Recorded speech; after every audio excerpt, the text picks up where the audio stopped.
Assalamualaikum warahmatullahi wabarakatuh. Waalaikumsalam warahmatullahi wabarakatuh. Selamat siang, salam sejahtera buat kita semua. Pada siang hari ini, dari JCC, Yayasan Jujainin Cakrawala Cemerlang, menyiarkan kembali dari stasiun masing-masing, stasiun pusat Ponorogo dan Jakarta. Hari ini kedatangan teman kita, Bro Stepi Jerry, tapi dia adalah Stepi Popilaya. Saya beri topik, Stepi Popilaya mencari kebenaran. Betul ya, Step? Iya. Oke. Tentu by data. Untuk itu hari ini saya bersama Dr. Rusema dengan jamaah JCC akan berdiskusi santai bersama Bro Stepi. Semalam kami di MMCI karena terlalu banyak speaker, akhirnya Bro Stepi belum sempat untuk berbicara banyak. Kali ini Bro Stepi akan mengungkapkan semua dari mana terus mau kemana begitu ya. Siapa tahu nanti juga Bang Juma bisa bergabung supaya Bro Stepi juga bisa lebih intens berkomunikasi sama beliau. Ya, untuk pertama kalinya Bro Stepi silakan dulu memperkenalkan nama dan seterusnya. Silakan. Iya, saya namanya Stevi Papilaya. Saya aslinya dari Ambon, kebetulan sekarang stay-nya di Jayapura. Saya agamanya berdasarkan KTP ya, warga negara, saya agamanya Kristen. Tapi saya mulai mencari dan mempelajari sesuatu hal yang mengenai kebenaran itu sebenarnya arahnya kemana. Makanya saya mulai menyelidiki secara perlahan sampai menemukan sesuatu hal yang pasti begitu. Bro Stepi silakan ngobrol dulu sama Dokter Rusema, dipandu dulu, saya telepon Bang Juma biar lebih edukatif ya. Silakan Dokter. Terima kasih saudaraku Stepi, bahwa di Indonesia memang sebagai negara yang hidup dengan toleransi, memeluk ada 5 agama dibenarkan, dan ada juga aliran-aliran kepercayaan yang dilindungi oleh pemerintah. Nah, dalam hidup beragama, saudaraku, kita memang memadukan antara iman dan akal. Ada 2 hal yang perlu dipadukan sehingga kita sebagai manusia adalah ciptaan Tuhan yang paling sempurna di antara semua ciptaannya. Maka iman dan akal itu harus dipadukan dalam beragama, sehingga barulah sempurna manusia itu. Nah, kalau iman saja tanpa menggunakan akal itu, kita itu juga tidak sama dengan malaikat. Malaikat itu tidak diberikan free will, tidak diberikan kehendak bebas untuk memilah dan memilih serta mempelajari konsep-konsep kebenaran itu dalam versi Alkitab dan versi akal. Sehingga dua-duanya harus dikomparasi, digabungkan, sehingga kita lebih terarah, karena iman tanpa ilmu itu buta, sedangkan ilmu tanpa iman itu salah jalan. Jadi maka ilmu dan iman itu harus seirama, sehingga kita beragama, kita memeluk suatu agama itu secara iman benar, secara akal benar. Sehingga insya Allah dengan cara-cara seperti itu, insya Allah akan mendekati kebenaran yang hakiki. Kebenaran sesungguhnya sumbernya cuman dari Sang Maha Pencipta. Kebenaran itu yang dari sumber dari manusia itu pasti terbatas. Tapi kebenaran versi Tuhan itulah yang mutlak kebenarannya. Nah, bagaimana melihat kebenaran dari versi Tuhan, tentu arah kita kepada masing-masing kitab suci yang kita anggap kitab suci itu. Nah, bagaimana menyikapi kitab suci itu? Kita pelajari secara pelan-pelan, kita urai, dan kita nalar secara akli sehingga dapat menuntun iman kita. Bukan berontak antara iman dan akal karena terjadi satu pertentangan. Tidak boleh begitu. Kalau fitrah manusia itu, fitrah naluri manusia itu pasti selalu mengarah kepada apa yang ada di dalam dada. Apa yang ada dalam hati itu dibenarkan oleh akal. Nah, disitulah fungsinya akal dalam beragama, saudaraku.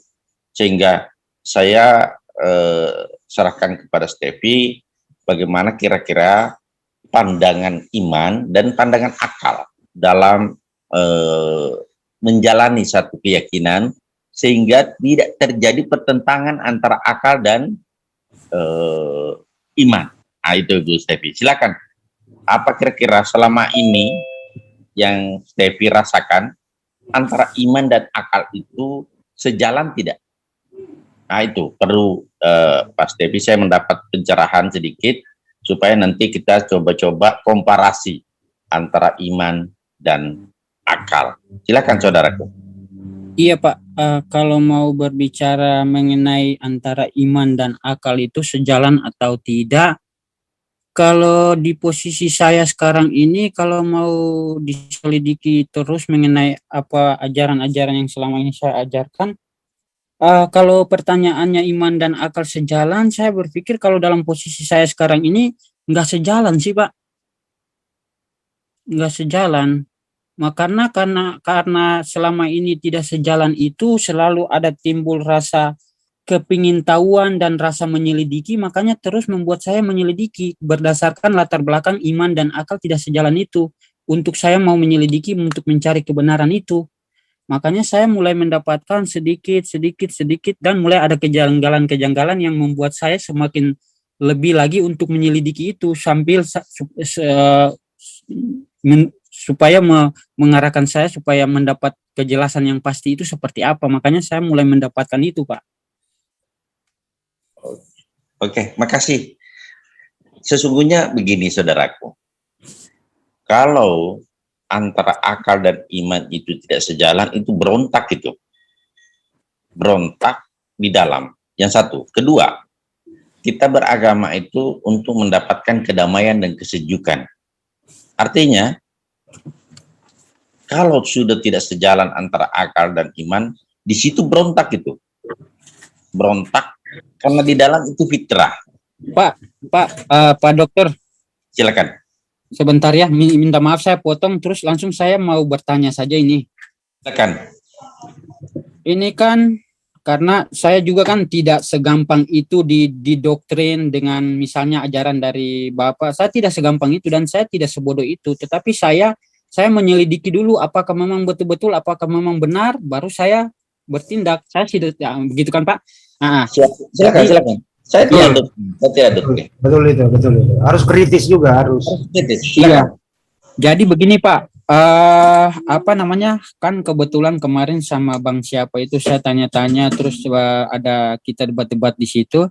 Terus saya sempat bilang ke Bang itu juga, saya bilang Bang, gini aja Bang, kalau seandainya waktu Yesus dia kan tanya mengenai Yesus penyaliban itu, mengenai Yesus menanggung dosa di salib, terus kenapa pada waktu dia menanggung dosa di salib ada perkataan yang menyatakan bahwa ya Aba, ya Allah, kenapa engkau meninggalkan aku? Berarti otomatis kan Yesus berarti 100% manusia, dia punya perasaan takut. Terus saya jelaskan ke Bangnya itu. Terus saya jelaskan ke dia, terus endingnya akhir katanya itu saya sebelum mengakhiri saya bilang Bang gini aja. Kalau perkataan di waktu Yesus dibaptis oleh Yohanes Pembaptis itu ada suara yang berseru dari surga bahwa inilah anakku yang kukasihi, kepadanya aku berkenan. Kalau seandainya itu bukan suara dari Allah, aku siap deh. Seakan-akan katanya aku siap deh, dia gaya seperti pindah gitu. Langsung banknya bilang, oh ya oke siap.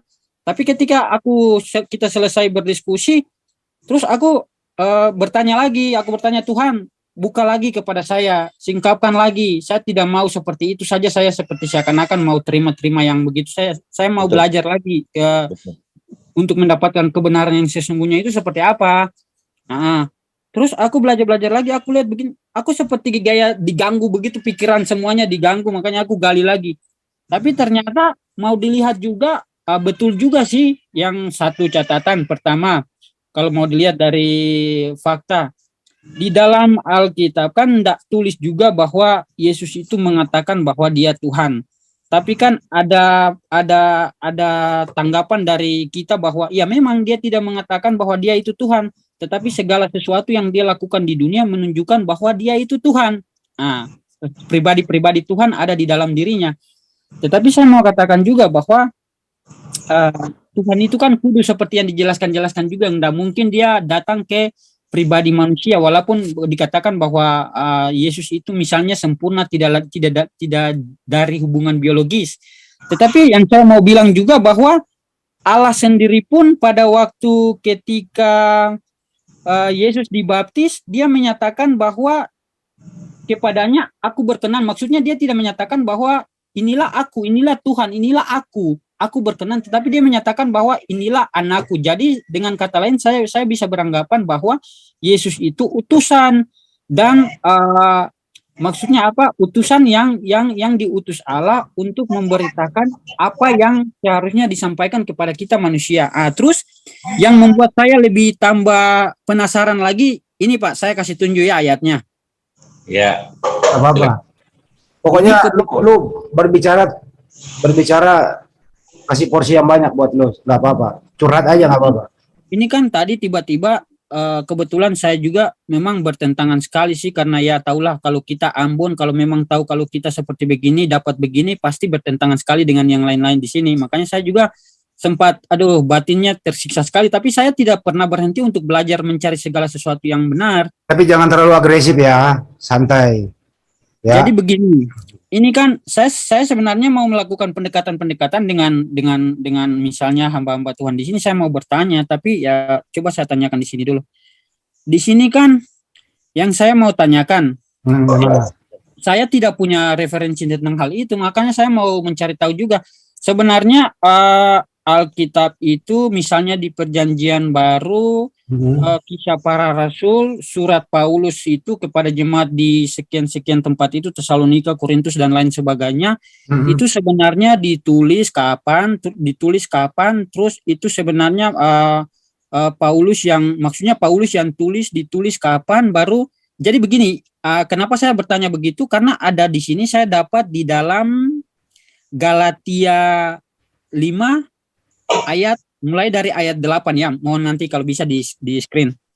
Iya. Di sini kan dia punya perikopnya mengenai kemerdekaan Kristen. Iya. Terus di ayat 8 bilang, ajakan untuk tidak menurutinya lagi bukan datang dari dia yang memanggil kamu. Sedikit lagi sudah mengkamirkan seluruh adonan. Dalam Tuhan aku yakin tentang kamu bahwa kamu tidak mempunyai pendirian lain daripada pendirian ini. Tetapi barang siapa yang mengacaukan kamu, ia akan menanggung hukumannya. Siapapun juga dia. Dan lagi aku ini, saudara-saudara, jikalau aku masih memberitakan sunat, mengapakah aku masih dianiaya juga? Sebab kalau demikian, salib bukan batu sandungan lagi. Baiklah mereka yang menghasut kamu, itu mengebirikan saja dirinya. Saudara-saudara, memang kamu telah dipanggil. Galatia berapa itu? Galatia berapa? Galatia 5. 5 sampai Galatia 5 mulainya dari ayat 8. 8 sampai terakhir ya. Oke. Ya.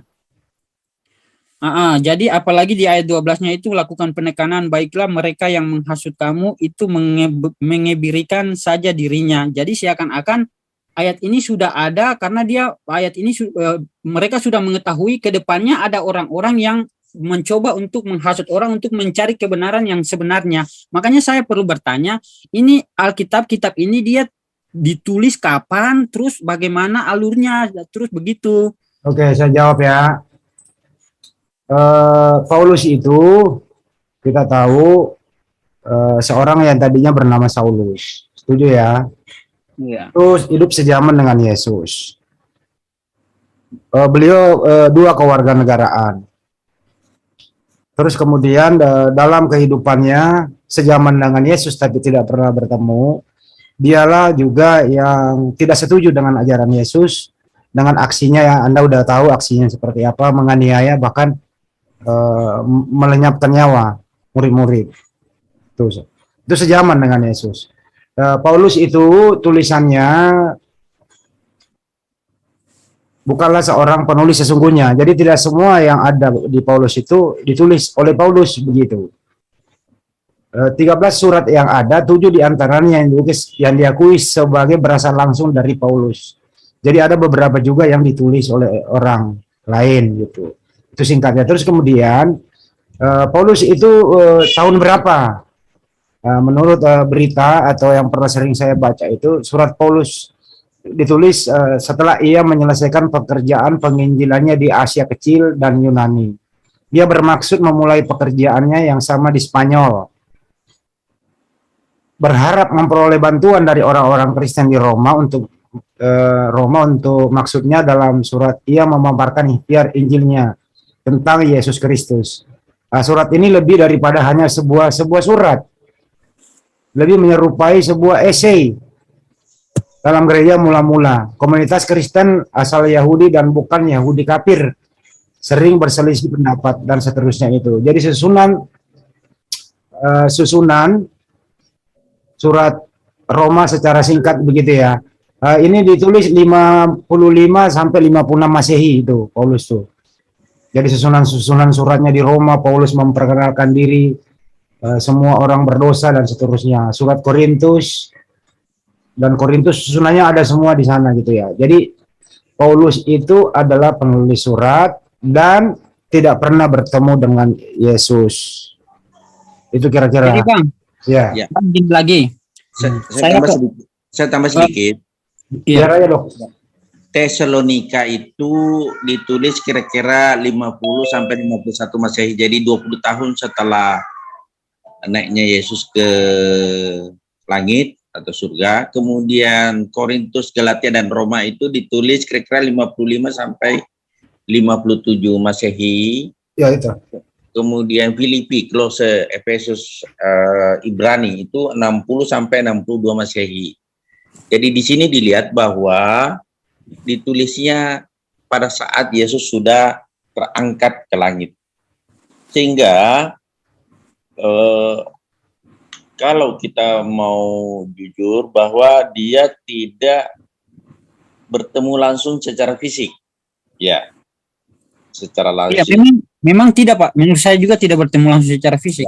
Nah, sehingga artinya 20 tahun sampai 30 tahun, bahkan yang kalau kita lihat dari surah-surah yang Filipi, Kolose, Efesus, dan Ibrani itu 60 tahun, berarti sekitar hampir 30 tahun setelah Yesus terangkat gitu. Ya begitu? Iya, jadi saya mau memberikan satu penambahan juga, jadi gini Pak, Bang Handi. Kebetulan saya juga kan lagi mendalami. Jadi gini, ada yang saya dapatkan juga, saya nanti secara intern tapi saya sampaikan halusnya saja sih. Apa namanya? Ada pengajaran juga yang seakan-akan itu memojokkan yang lagi tren sekarang sih, yang saya lagi dalami. Jadi pengajarannya itu memojokkan itu segala hal yang ada di Perjanjian Lama. Jadi misalnya nabi-nabi yang ada di Perjanjian Lama, misalnya Musa ataupun Rasul, misalnya Elia ataupun misalnya Yosua, bahkan Daud, itu seakan-akan pengajarannya itu memojokkan. Jadi seakan-akan bahasanya begini, ngapain kita mau megah-megahkan mereka? Kan Yesus kan hebat dari segala-galanya. Padahal misalnya topiknya disampaikan lain, harusnya keterkaitan dengan mereka, tetapi tidak mau mengakui mereka. Terus bilangnya begini, jadi seakan-akan, tapi yang saya rasa lucunya dan anehnya, kalau ketika kita menyinggung nama-nama mereka, nabi-nabi dan rasul yang ada di Perjanjian Baru itu, perjanjian lama Yang itu lama. mereka selalu komplain. Tapi ketika pada waktu masuk ke Yesus dan ketika berkaitan dengan Paulus, seakan-akan Paulus itu lebih unggul daripada nabi-nabi dan rasul yang tadi ada di perjanjian lama. Nah, disitulah timbul pertanyaan dari saya, kenapa seperti ini? Jadi seakan-akan menjuru bahwa seperti saya langsung terbuka saja, seperti misalnya Kristen ini merupakan sebuah agama yang dibuat seperti proyek dunia barat atau apa seperti begitu yang dipertahankan supaya selalu berjalan. Tetapi saya tidak memungkiri bahwa Yesus Kristus itu bukan dari Allah, dia memang dari Allah, tetapi bukan dia Allah, dia utusan. Ya, jadi gini ya bro ya, untuk kisah para nabi dan rasul yang ada di perjanjian lama itu, kita sebagai umat Islam tuh mengimani seperti Nabi Adam, Nuh, Musa, Daud, sampai ke Yesus. Tapi mohon maaf, kisah-kisahnya itu di perjanjian lama, mohon maaf sekali, di sana itu cenderung mendiskreditkan para nabi itu. Kisahnya Salomo, kisahnya Lot, Salomo istrinya apa segala macam, belum lagi Daud, dia yang begitu agak vulgar gitu. Artinya begini Bang, saya kan berawal dari misalnya ada di gereja sekian misalnya. Ketika saya mulai mendalami dengan salah satu pengajaran satu ini dengan pengajaran yang pengajaran formal yang satu ini yang baru hadir, terus saya mencoba mendalami. Ini kan yang misalnya yang di gereja-gereja sampaikan sekian, ketika topiknya masuk di perjanjian lama, mereka lebih membuat dominan terhadap nabi-nabi dan rasul yang sesuai dengan topik yang ada di perjanjian lama. Tiba-tiba saya mendalami ajaran ini lagi tentang perjanjian baru, seakan-akan maksudnya Yesus diutamakan, dan ketika kita menyampaikan nama-nama nabi-nabi itu, seakan-akan ada larangan bahwa kenapa kita megah-megahkan mereka kan ini. Tapi ketika berbicara mengenai Paulus, seakan-akan Paulus itu lebih unggul dari situ. Jadi sudah sempat bertolak belakang juga antara internnya mereka. Jadi saya berpikir ini sebenarnya ada apa. Tapi saya tidak undur, saya mulai mendalami terus. Saya tidak. Oke, gini aja. Begini Bro DSTV, ini ya. Semua para nabi itu yang diutus ke muka bumi itu ajarannya bersumber dari Sang Pencipta, yakin itu. Dan ajaran para nabi itu saling berganti zaman, berganti waktu gitu ya. Tapi itu berkesinambungan ajaran para nabi itu dari Nabi Musa ke Yesus langsung ya. Karena rentang waktunya Nabi Musa ke Yesus itu lama banget gitu loh.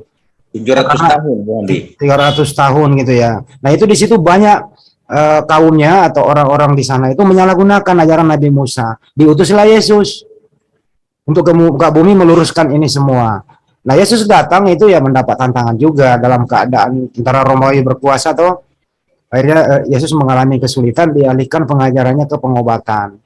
Kami Muslim mengimani itu bahwa Yesus memang diutus untuk meluruskan ajaran Nabi Musa. Nah, sesudah Yesus, saya perhatikan di Bible itu cenderung digantikan oleh Paulus. Kenapa? Lihat Bible saja, tebalnya seperti apa. Di sana itu dipenuhi kisah para rasul dan surat Paulus.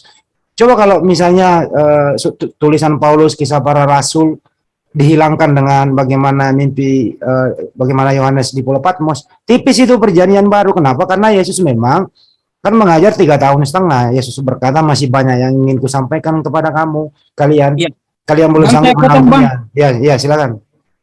Yang saya mau tanyakan ini, setelah Yesus kira-kira waktu zaman hidupnya Paulus, bahkan mungkin setelah Yesus ada nabi-nabi rasul-rasul yang lain yang ditulis di dalam Alkitab situ, kira-kira ada yang setara nggak dengan waktu hidupnya mungkin Nabi Muhammad pada waktu itu? Oke, kalau di zaman Yesus itu hanya dia yang utusan Tuhan. Pangkat Yesus yang paling tertinggi di mata pada waktu zaman Paulus juga ya? Iya, begini ya, manusia yang paling mulia, yang paling dipercaya oleh Sang Pencipta adalah Yesus di zamannya. Nggak ada yang kalah tinggi pangkatnya. Cuman orang-orang nggak tahu bahwa ini adalah manusia utusan Tuhan, yang harus dihormati, yang harus diterima pengajarannya. Kami umat Muslim mengimani itu.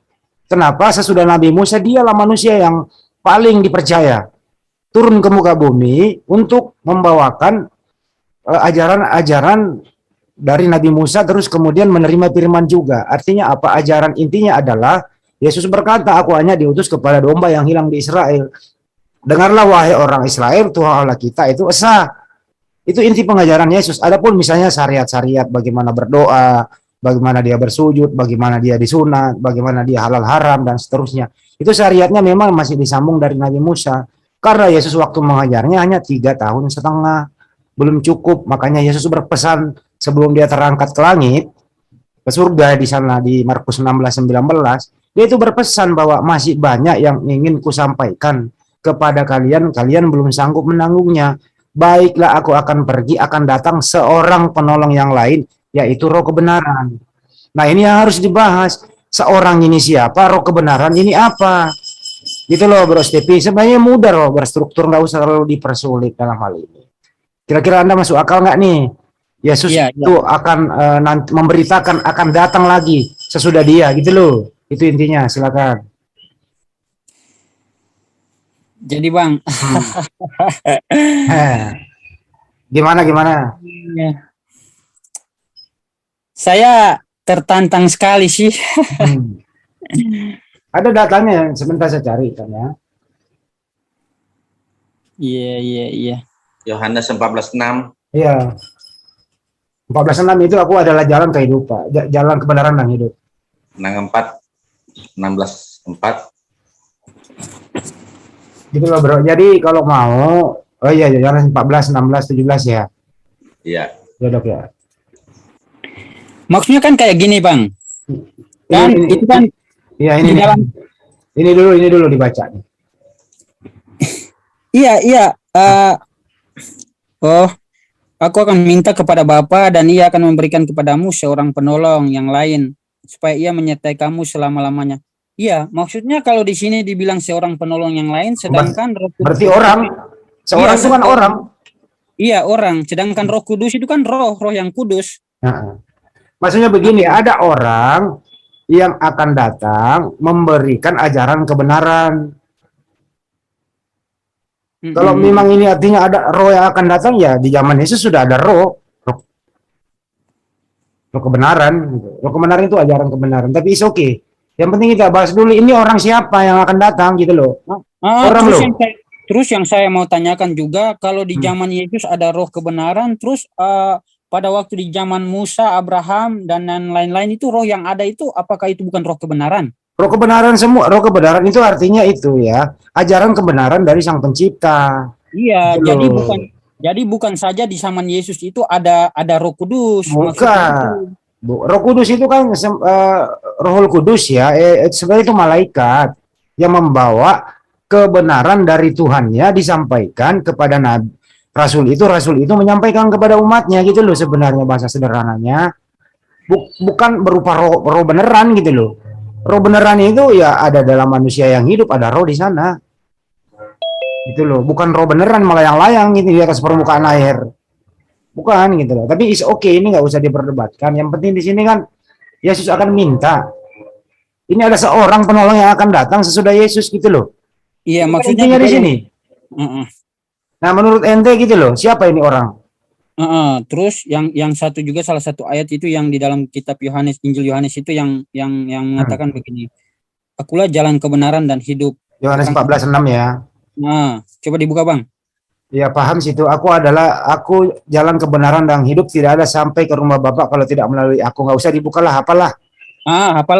Oke. Terus kan itu kan udah beberapa ahli-ahli Kristen, bahkan ahli-ahli Alkitab yang sudah saya tanyakan, kalau memang betul-betul itu berarti otomatis barang siapa yang itu kan ajakan. Kalau seandainya semua orang yang tidak mengenal Kristus, berarti otomatis dia tidak memiliki surga.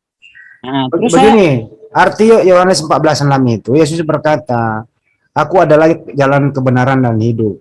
Artinya Yesus karena jalan. Apa sih yang harus ditempuh supaya sampai ke rumah Bapa? Ya ikuti ajaran Yesus gitu loh. Di zaman itu. Di zaman itu kalau insya Allah ya, kalau mengikuti ajaran Yesus, insya Allah masuk surga. Karena Yesuslah yang harus diikuti di zaman itu. Betul. Terus Betul kan? sekarang saya juga, Nah. terus saya juga bertanya kepada mereka, Hmm. kalau sebenarnya di zaman itu, terus sekarang kalau di zaman sekarang ini, misalnya saja, ya mungkin kita kenal masih percaya Kristus lah, dapat dikatakan kita dapat memiliki surga karena kita kenal Kristus.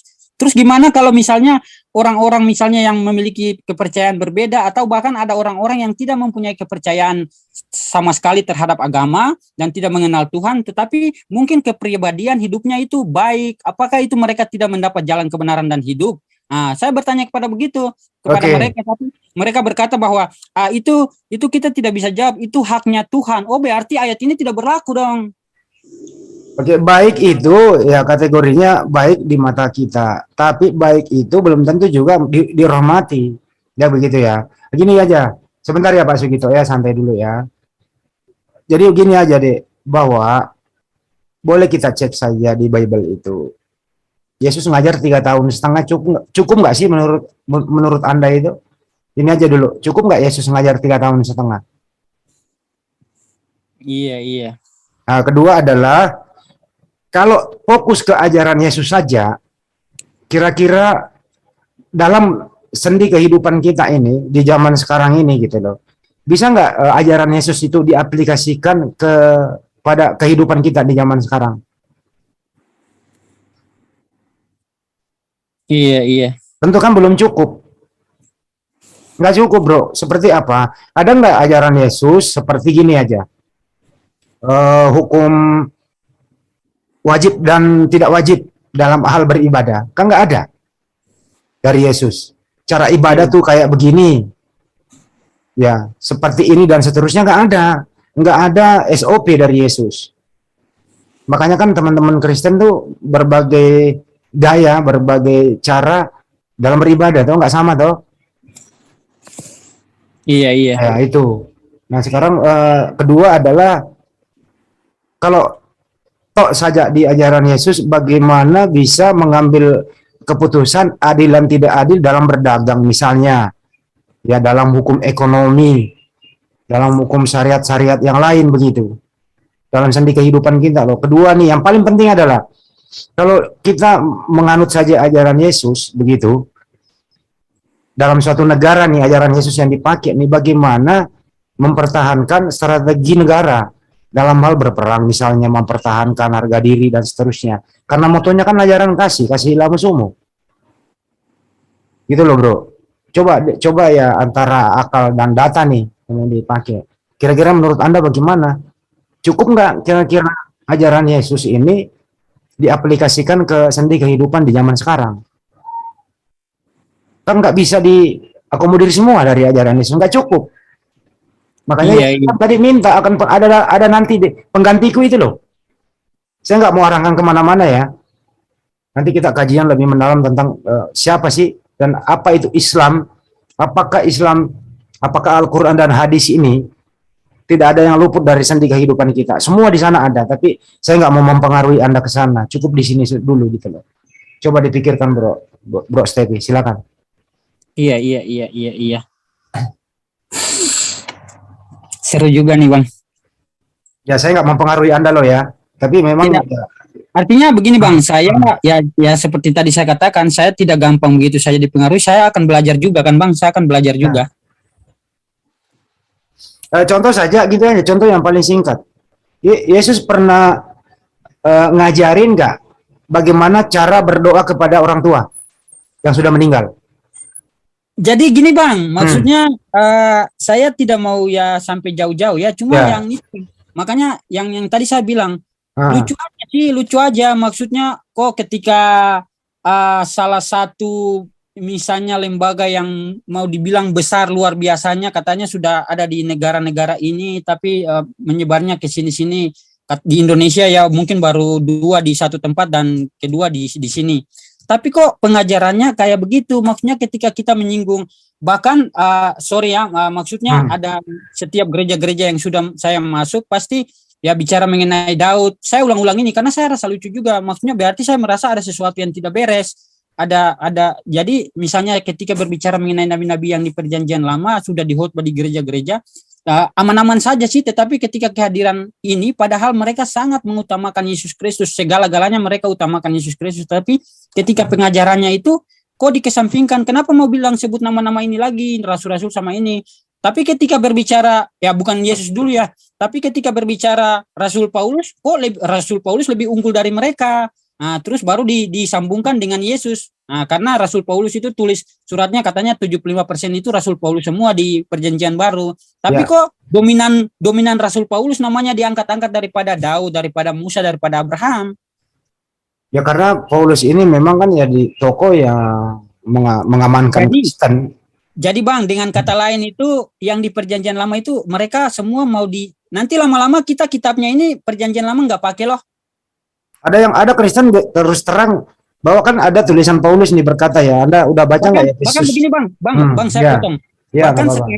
Bahkan sekarang saya sangat tertarik. Mereka sudah mulai menggunakan itu Alkitab dalam bahasa terjemahan sederhana. Saya buka di situ Alkitab dalam bahasa terjemahan sederhana. Kenapa Perjanjian Baru tidak diterjemahkan di situ? Perjanjian Lama saja begitu. Perjanjian Lama tidak dimasukkan di situ, Perjanjian Baru saja antara Matius sampai Ibrani Intinya gini Bro Stepi, kalau Anda pengen belajar tuntas, kalau ada waktu pelajari original teks, Anda akan tercengang bagaimana lost translation antara original teks dengan yang ada bahasa Indonesianya itu banyak sekali yang maksudnya begini Bang. Penulisan kata Tuhan dan Allah di dalam di dalam Alkitab dalam terjemahan LAI juga itu kacau sekali. Kita nggak tahu ini sebenarnya penempatan Tuhannya di mana, penempatan kata Allahnya di mana. Oke, begini ya, kata Allah itu di Bible sebenarnya nggak ada akar katanya. Itu intinya ya. Yang ada itu di sana Perjanjian Lama Elohim, Adonai, Hashem, Yahweh, Yehovah. Kalau di Perjanjian Baru itu hanya Theos saja. Itu kan yang tadi Elohim, Yehovah, Yahweh itu semua itu kan dari original teks, ya, original teksnya. Kalau di Perjanjian Baru itu hanya Theos saja, nggak ada yang lain. Seperti Yohanes 1, en harke on hologos, kayak Theos, en proton Theos, kan gitu. Theos semua di sana, Bro. Rasul juga nggak ada, yang ada di sana itu apostolos. Gitu loh. Iya, jadi kalau Anda belajar original teks, saya yakin Anda lebih cepat mengerti sebenarnya apa yang Anda ingin temukan. Anda temukan deh.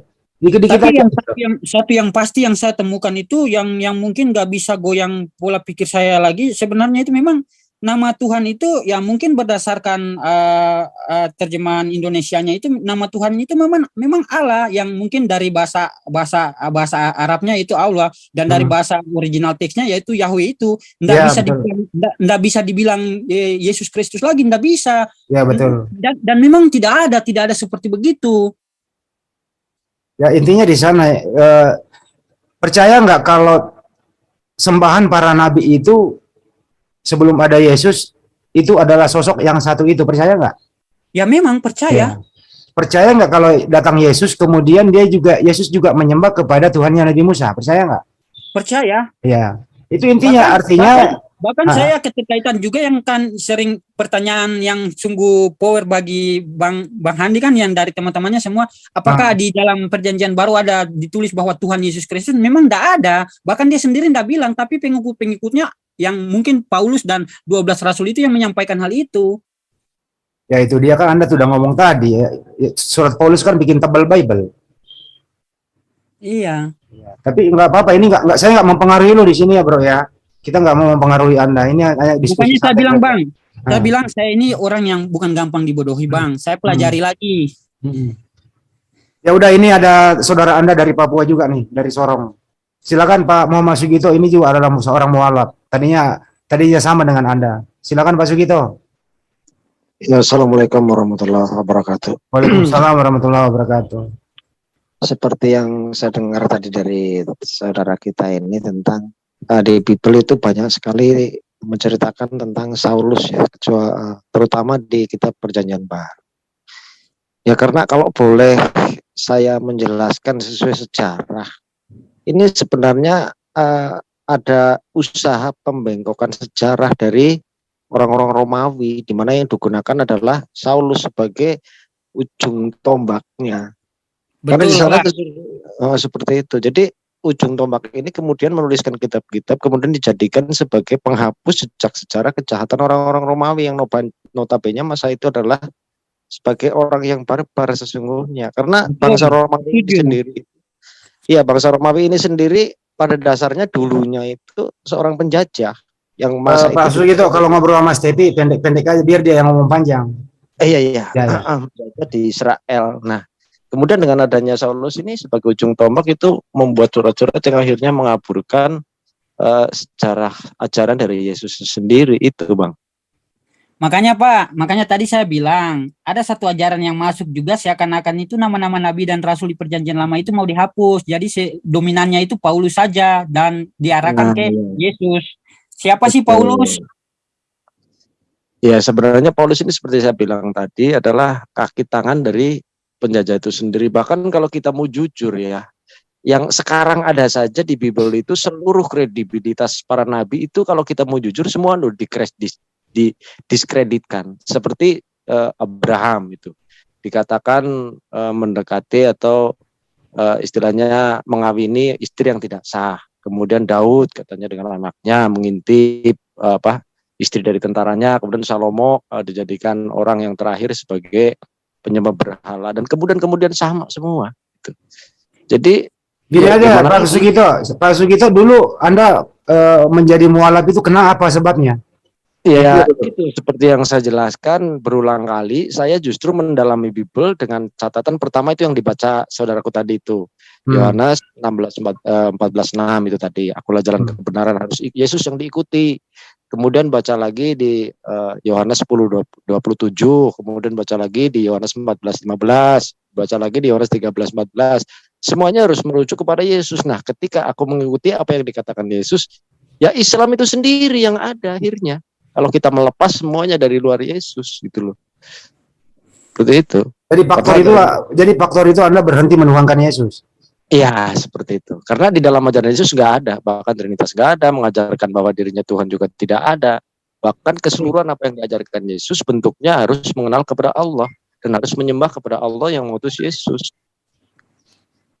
Jadi kalau Anda menjadi Muslim, Anda tidak melupakan Yesus, toh? Justru dengan adanya saya menjadi Muslim harus beriman kepada Yesus sebagai Nabi sesuai apa yang diakui oleh beliau. Betul. Kalau saya tidak beriman kepada beliau, ya Muslim saya hilang. Oke, tanggapan Bro Stevi? Bang, jadi begini Bang, selama ini saya sudah sekitar 36 tahun ini kan kepercayaan saya kan maksudnya kasihan kalau luntur begitu saja. Makanya ketika saya mendengar hal itu, saya mempelajari secara mendalam, saya tidak begitu-begitu saja. Saya bilang, saya berdoa, saya bahkan sampai terasa seperti merinding dan gemetar. Saya bilang, Tuhan, buka lagi kepada saya, buka lagi. Tetapi ketika saya minta sesuatu yang dibuka itu memang betul-betul yang dibuka, yang benar, yang benar. Dan saya tidak perlu ceritakan, nanti pokoknya saya akan pelajari lagi dan saya akan tunjukkan bahwa ini loh yang benar. Subhanallah.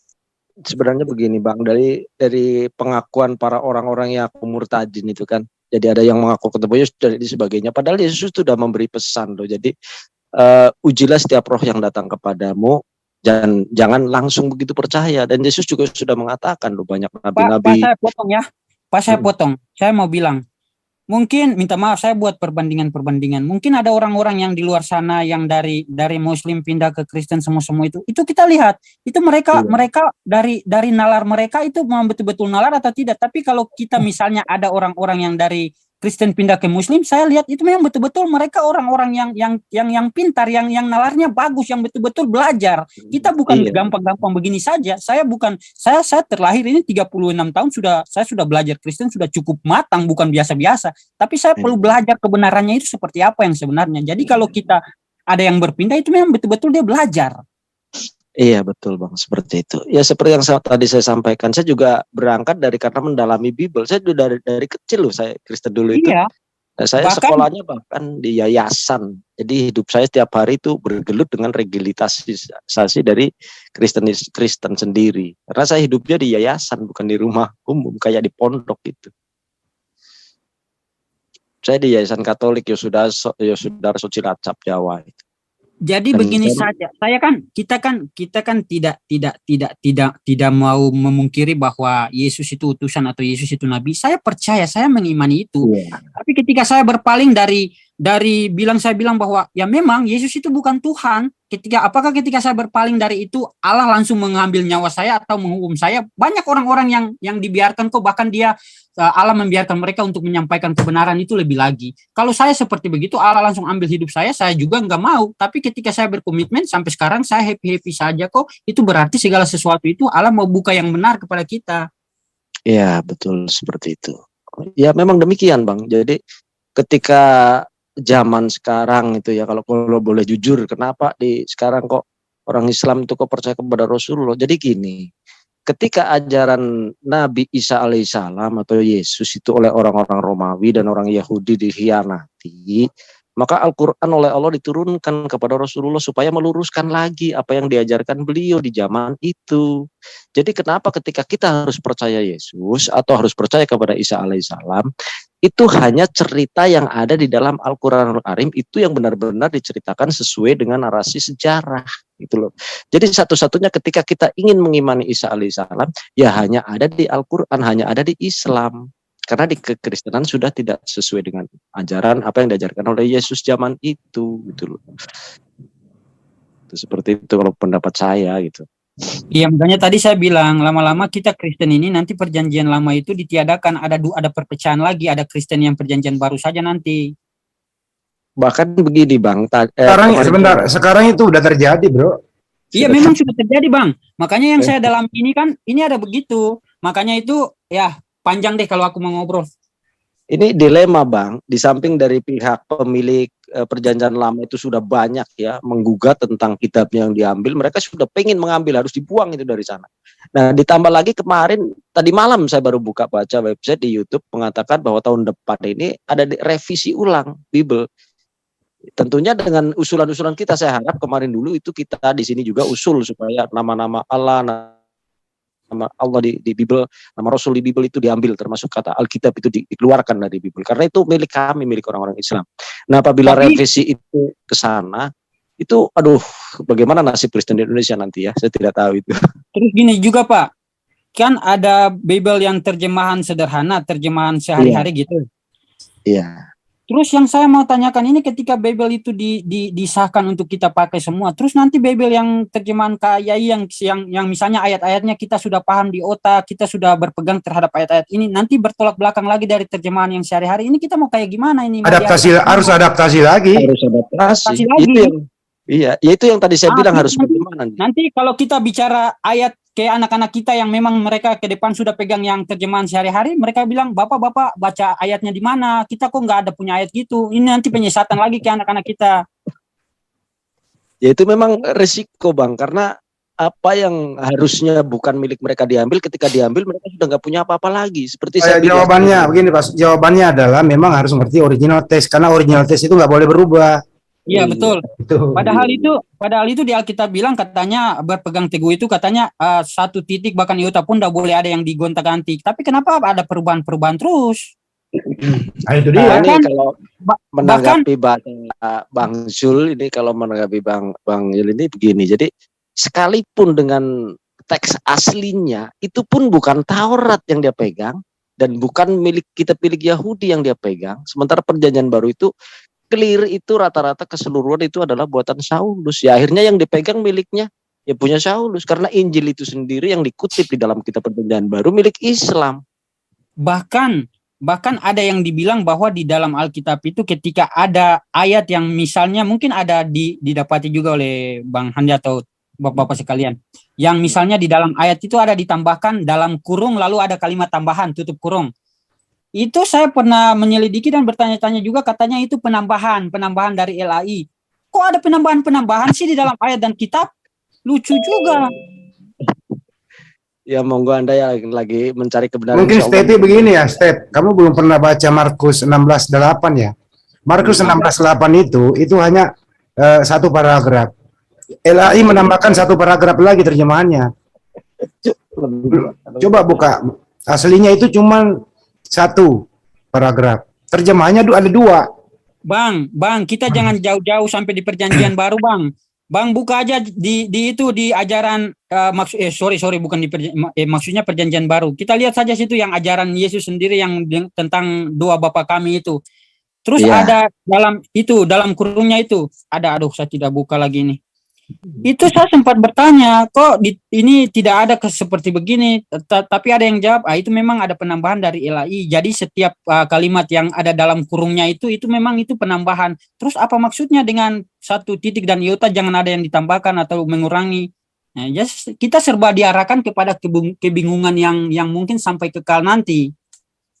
Ya itu seperti itu. Makanya ketika Anda mencari kebenaran, insya Allah lah kita ikut berdoa di sini, mudah-mudahan Allah memberikan jalan kepada Anda dan menemukan, bisa menjemput hidayah. Kita tidak mempengaruhi, cuma karena Anda lagi mencari kebenaran, ya kami hanya ikut berdoa saja, semoga Allah memberikan jalan itu kepada sampean. Yang jelas gini, Bro Step ini udah maju selangkah. Dulu menuhankan Yesus, sekarang tidak menuhankan Yesus. Ini udah langkah yang sangat signifikan. Itu sih. Langkah yang bagus. Ada Bro Admin nih. Saya Bro Admin dari keringetan deh. Iya kok.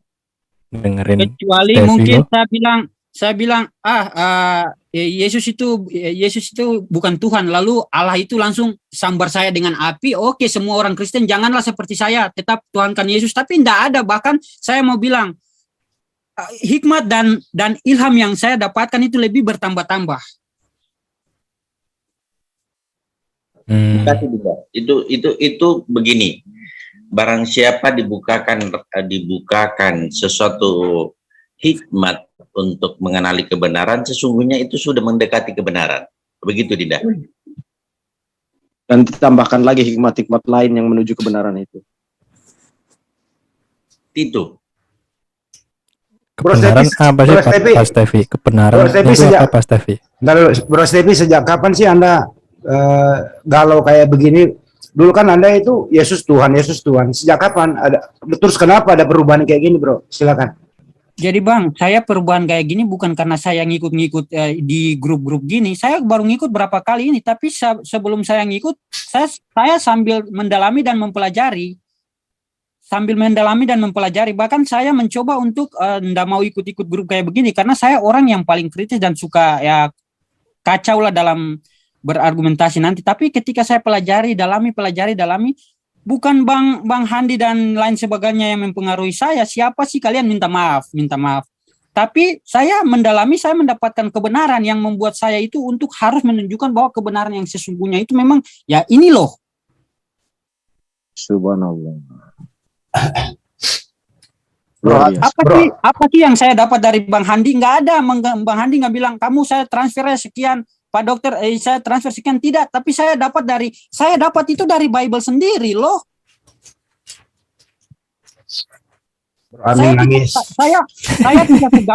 Saya tidak segampang saya saja menerima itu secara mentah, gampang, tetapi saya duduk sampai saya gemetar-gemetar, saya bilang, Tuhan Allah, tunjukkan kepada saya lagi yang selama ini, tunjukkan yang benar itu seperti apa. Kalau memang saya salah, tegur saya. Kalau saya salah, melangkah lagi, hukum saya secara berat. Tetapi ketika hal ini benar, buka lagi kepada saya. Dan saya lebih berapi-api dan lebih berani. Subhanallah. Bro Admin, kenapa? Lu sedih, Bro Admin, kenapa? Enggak, saya itu lagi penasaran. Sampai bahasa handuk lu dua itu per air mata, kenapa sih? Saya ini susah loh. Saya ini lagi banyak terpaut dengan banyak hal ini begini. Tapi bukan berarti saya mau mencari begini supaya saya mau dapat supaya saya bisa keluar dari saya punya masalah, misalnya secara perekonomian atau hal-hal secara duniawi, tidak. Tetapi saya tertantang untuk mau menyelidiki kebenaran yang betul-betul itu seperti apa, karena saya orangnya dari dulu memang yang mau dibilang sudah terpanggil seperti itu. Jadi ketika saya percaya Kristus pun saya mau menyelidiki seperti apa dan bagaimana betul-betul Kristus ini seperti apa, dan Tuhan dan Allah itu juga seperti apa. Karena saya bukan tipe orang yang percaya begitu. Saya mau dibelajar, makanya saya bersyukur juga. Makanya saya ketika saya mendapat suatu kebenaran itu, saya tidak begitu saja terima. Saya betul-betul tanya Tuhan lagi. Sampai kemarin saya tuh ulang kata, saya bilang saya gemetar-gemetar, saya sampai gimana, saya bingung, nggak bisa tidur, ulang balik. Bro Stevi, biar ada keseimbangan, jangan sampai di luar sana kok Muslim yang terlalu mendominasi. Ini ada Bro Admin juga masih dari Katolik. Bro Admin ada tanggapan, silakan. Saya mau nanggepin apa ya Pak? Cuman apa penasaran aja tadi Pak Stevi bilang katanya sekarang sudah menemukan kebenaran. Terus Bang Handi apa menyambung, oh berarti dulu menuhankan Yesus sekarang sudah enggak. Maksudnya Ya, hal itu yang dianggap kebenaran apa gimana? Ya. Pak Stevi. Sampai tanya Jadi begini Pak, saya tidak memungkiri dan tidak mau bilang bahwa tidak benar bahwa Yesus itu berasal dari Allah. Yesus itu berasal dari Allah dan dia perlu, menurut iman saya, dia perlu diteladani, diikuti ajarannya perlu. Tetapi yang dari saya ini bahwa dia itu, Yesus Kristus itu bukan Tuhan. Dia itu utusan dari Allah. Kenapa segala sesuatu yang dia lakukan di dunia ini, seperti mau dibilang hal-hal yang dia lakukan itu seperti datangnya dari Tuhan? Ya memang betul, karena dia itu utusan dan roh yang ada di dalam dia itu roh Allah. Jadi jangan kita kaget kalau dia itu segala sesuatu yang dia lakukan itu seperti Allah. Tapi bukan berarti dia itu Allah, dia itu Tuhan, bukan. Dia itu memang 100% manusia. Dia itu utusan. Kalau saya sudah bicara kayak begini sampai pakai dia sampai pakai dia itu utusan, kalau memang Tuhan tidak berkenan dengan saya itu mungkin saya sudah ditampar, dibikin apa, tapi saya semakin dibukakan lagi, semakin berapi-api lagi untuk mencari tahu. Ini loh Tuhan tunjukkan, ini loh begini lagi, ini ada ini lagi. Yang seperti tadi saya bilang, yang tadi di Galatia itu, yang Saulus itu, yang dia mengatakan bahwa jangan ada yang nanti mengganggu kamu dengan ajaran-ajarannya, nanti mereka nanti akan dihukum begitu, seakan-akan begitu menjuru ke situ. Itu saya baru dapat pagi. Jadi seakan-akan ayat ini sudah dipersiapkan nanti supaya ada ajaran-ajaran atau ketika kita memperoleh kebenaran, padahal kebenaran yang saya dapat ini bukan Bang Handi yang pengaruhi saya, tidak ada orang yang ajarkan, tapi saya dapat dari Bible ini sendiri. Saya dapat dari apa yang diajari Paulus ini sendiri yang membuktikan, sehingga saya harus menyelidiki kebenaran itu lagi. Iya. Pas Stevi berarti dulunya memang Kristen ya. Terus ini dapat kebenaran. Menurut Pak Stevi kebenarannya itu tidak menganggap Yesus sebagai Tuhan, begitu ya? Iya. Bukan lagi itu, Bro Stevi ini meragukan surat Paulus. Oke, meragukan surat Paulus. Kalau Injil Matius, Markus, Lukas meragukan juga enggak? Artinya begini Kak, Injil Matius, Markus, Lukas itu saya tidak meragukan yang apa yang ditulis dengan Yesus. Untuk sementara saya tidak meragukan, tapi bukan berarti saya tidak pelajari. Saya akan mendalami dan pelajari lagi. Nah, terus surat-surat Paulus itu saya tidak, maksudnya bukan saya tidak percaya, tapi saya maksudnya percaya untuk sementara ini saya percaya, tapi saya pelajari lagi. Tapi yang saya mau bilang bahwa bahkan ketika Saulus pun, ketika dia bertobat, dia melihat Yesus menampakkan diri kepada dirinya. Yesus tidak pernah bilang, Saulus bertanya, apakah engkau Tuhan? Tanda tanya. Terus Yesus menjawab, ya saya Tuhan. Kan tidak. Yesus menjawab, saya adalah Yesus yang engkau aniaya itu. Kenapa itu ada halangan kepada Saulus untuk Yesus memunculkan dirinya kepada Saulus supaya jangan menganiaya pengikutnya? Karena Yesus itu berasal dari Allah, sehingga Allah itu juga menghendaki supaya dicegat. Karena kenapa begitu? Kalau seandainya Saulus tidak dicegat, nanti lama-lama semua utusan-utusan itu, rasul-rasul habis semua, lalu pengajaran Yesus mengenai Allah nggak ada lagi. Nah, oleh sebab itu, karena belum ada yang mengerti, makanya itu yang tadi dibilang ketika Yesus terangkat, ada seseorang yang datang. Itu seseorang siapa? Tanda tanyanya, nanti saya pelajari lagi, tapi saya sudah tahu jawabannya, begitu Pak. Iya. Satu pertanyaan lagi. Kalau mengenai masalah Yesus, entah mau jenengan anggap utusan atau Tuhan, itu tidak masalah. Saya mau tanya, itu menurut jenengan peristiwa penyaliban itu benar-benar Yesus yang disalib atau orang lain? Kalau peristiwa penyaliban itu benar-benar Yesus yang disalibkan. Ya, terima kasih Pak. Itu saja.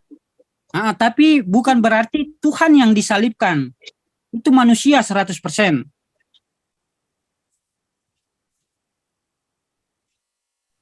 Ya itu untuk sementara Bro Stevi. Karena Tuhan Allah itu dia tidak menetap di dalam roh dan daging. Bahkan ketika kita di sorga pun roh dan daging tidak menyembah Tuhan Allah. Yang menyembah Tuhan Allah, darah dan daging itu tidak menyembah Allah. Yang menyembah Allah itu kadang pemahaman kita sebagai orang Kristen itu mungkin kita menyembah Allah di sorga sana dengan tubuh begini. Enggak.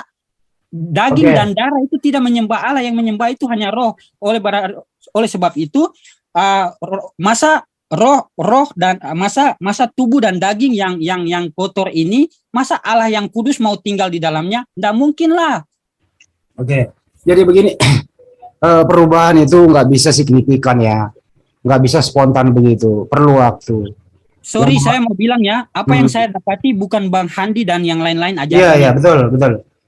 Gini bro, tadi ini memang yang paling inti Kristen itu kan penyaliban ya, itu ya, Bro Stepi ya.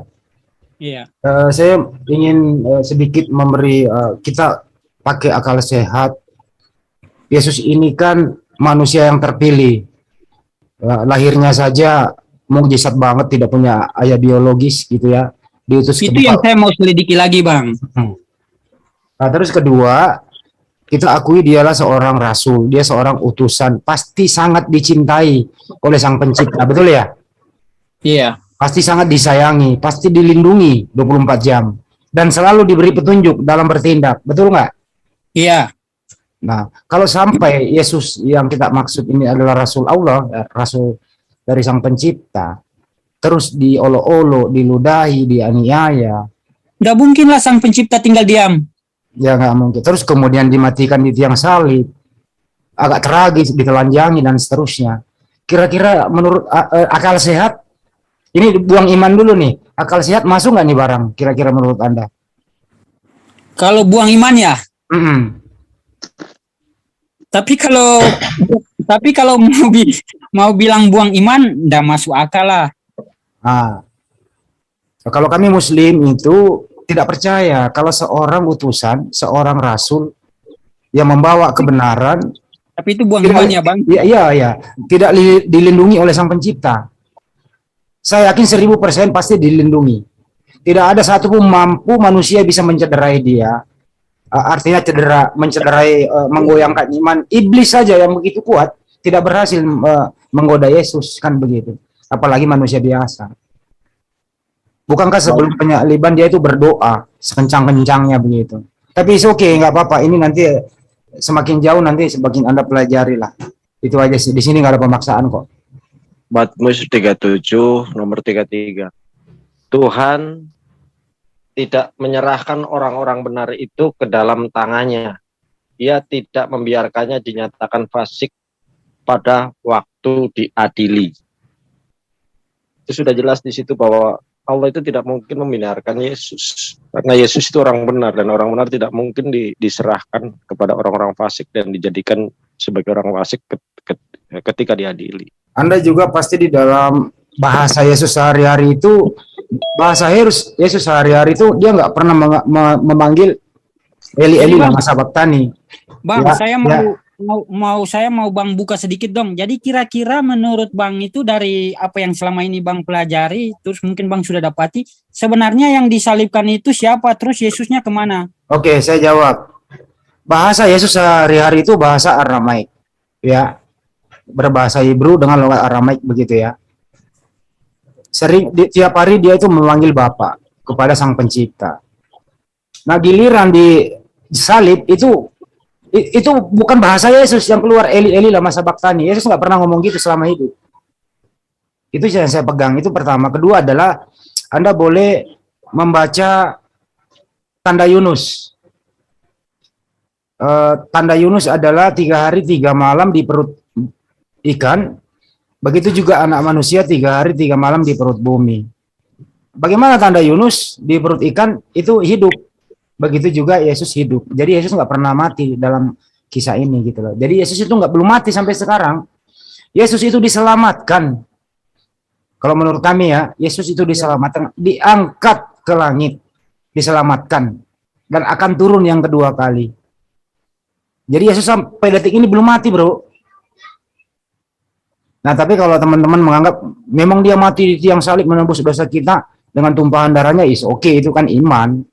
Tapi mari kita baca datanya di Bible. Itu sih dari saya. Kalau dari saya mendingan Saman karena lagi mencari sendiri ya supaya tidak ada interferensi. Ya, cari sendiri. Jangan terpengaruh sama kita. Iya, artinya samping referensi yang ada saya menggali lagi. Ya, nanti Anda baca aja dari Matius 26 itu, pelajari itu sampai Anda paham. insya Allah nanti Anda paham. Jadi karena Anda lagi mencari, kami nggak mau intervensi, itu urusan Anda. Dan apabila Anda jadi Islam dan tidak, juga tidak ada untungnya bagi saya. Yang untung Anda sendiri, maka silakan Anda mencarinya sendiri melalui Bible seperti saya lakukan dulu itu. Tapi maksudnya terima kasih Pak sudah kasih dorongan buat saya. Makanya yang saya mau bilang, rata-rata kita yang ya bukan rata-rata, sampai saya sudah bilang kita lagi, ya mudah-mudahan. Maksudnya yang masuk itu semua pada dapat maksudnya dari hasil penyelidikan dari Bible, bukan tempat lain. Tidak semua Bang, hanya beberapa ya, ada banyak memang, tapi tidak semua. Artinya begini Bang. Yang semua itu yang saya bilang semua yang dari Bible itu pemahamannya dan nalarnya itu beda. Itu saya akui, itu luar biasa. Ya kalau saya sendiri memang mengakui pertama ditanyain di sini, saya masuk Islam karena mau dalam Bible. Dari dulu saya stabil ngomongnya begitu. Dan saya hidup di yayasan dan saya tidak mengenal Islam di luar secara umum. Dinda Sugito masuk Islam karena Bible, maksudnya hal tadi. Iya. Soalnya begini ya, semakin memakai akal sehat mempelajari Bible, pasti timbul dalam pikiran berontak. Pasti itu. Pasti berontak. Iya. Dan gini Bang. Betul nggak, Stevi, Anda berontak kalau semakin mempelajari? Bang, ketika saya berontak dan ketika saya mendapat kebenaran, saya mau berontak terus dihalangi dengan ayat yang tadi, yang Galatia yang Saulus tadi. Nah, makanya saya langsung lebih merasa gaya gimana, mau belajar lagi, cari tahu lagi, berarti ini cari lagi. Ya, cari terus saja, bro. Jangan sampai diintervensi oleh orang lain ya. Jangankan oleh orang. Iya. Kami nggak mengintervensi loh di sini ya, kita diskusi santai aja loh. Ya makanya kalau tadi Bang siapa tadi yang dari Sorong dia bilang kalau nanti dia dari maksudnya karena pindah taunya dari mana, dari Bible, saya juga mungkin bisa copy kata-katanya juga, saya juga taunya dari situ. Pak Sugito dari Papua juga, Sorong. Pak Sugito. Iya. Tapi saya asli Jawa Pak, saya asli Jawa Cilacap. Saya dulu sekolah di yayasan Kristen, salah satu yayasan yang cukup besar di Jawa waktu itu. Dan hidup saya bukan di luaran, saya di yayasan. Hidup saya setiap hari pegangannya Bible dan saya selalu bacaannya itu. Tunggu saya coba telepon bro Umar ya, Bro Palen ya. Lanjut dulu. Nah kalau ya cuma saya bisa, kalau Anda tadi kan bertanya tentang siapa ya, yang gini, bisa Pak. Artinya gini Pak, nanti kan Pak bantu berdoa saja. Artinya kan Bapak, Pak Dokter sama Pak Hendy bantu berdoa kan bukan ke setan. Jadi kalau berdoa kan berdoa ke Allah. Otomatis ketika berdoa ke Allah pasti Allah yang sama juga akan membukakan kebenaran kepada saya. Saya percaya itu. Ya begini Bang. Saya doakan juga semoga mendapat hidayah, artinya petunjuk ya. Hidayah artinya petunjuk untuk menemukan kebenaran, insya Allah, sehingga nanti hatinya akan tenang. Jadi ketenangan itu intinya. Saya mengharapkan Dinda hatinya tenang, menemukan kebenaran, menemukan hidayah dengan diri Anda sendiri. Jadi kita cuman tidak mungkin mampu untuk merubah keyakinan seseorang. Yang mampu itu adalah sama pencipta sendiri. Makanya apa yang dilakukan sekarang itu sudah benar. Bagaimana mencari karena di dalam Bible juga siapa yang mencari kebenaran itu akan menghampiri dia. Kan begitu? Bahkan memerdekakan dia. Betul. Ya, betul. Seperti itu, Dinda. Niat dulu, yang penting niat. Itu Iya, bahkan siapa yang semakin menyelidiki akan kebenaran ini, maka rahasia-rahasia akan terbuka dan disingkapkan kepada dia. Nah, itu tahu. Insya Allah. Amin. Insya Allah. Tapi sekali lagi ya buat semua di luar sana, ini kami Muslim di sini nggak ada mempengaruhi lo ya. Jangan sampai di framing nih, kita nggak mempengaruhi di sini.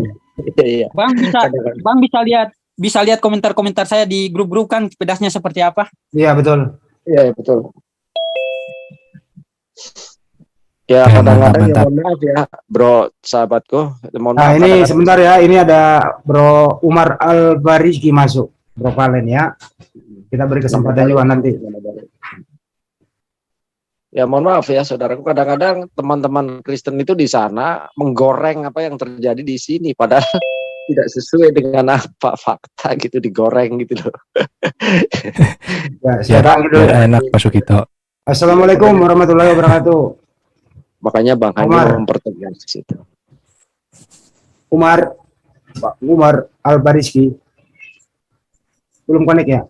Oh, belum connect audionya. Nggak connect, bentar, lihat dulu. Nggak connect audionya, Bro Palen. Nah, saya telepon lagi. Lanjut. Ya, udah connect.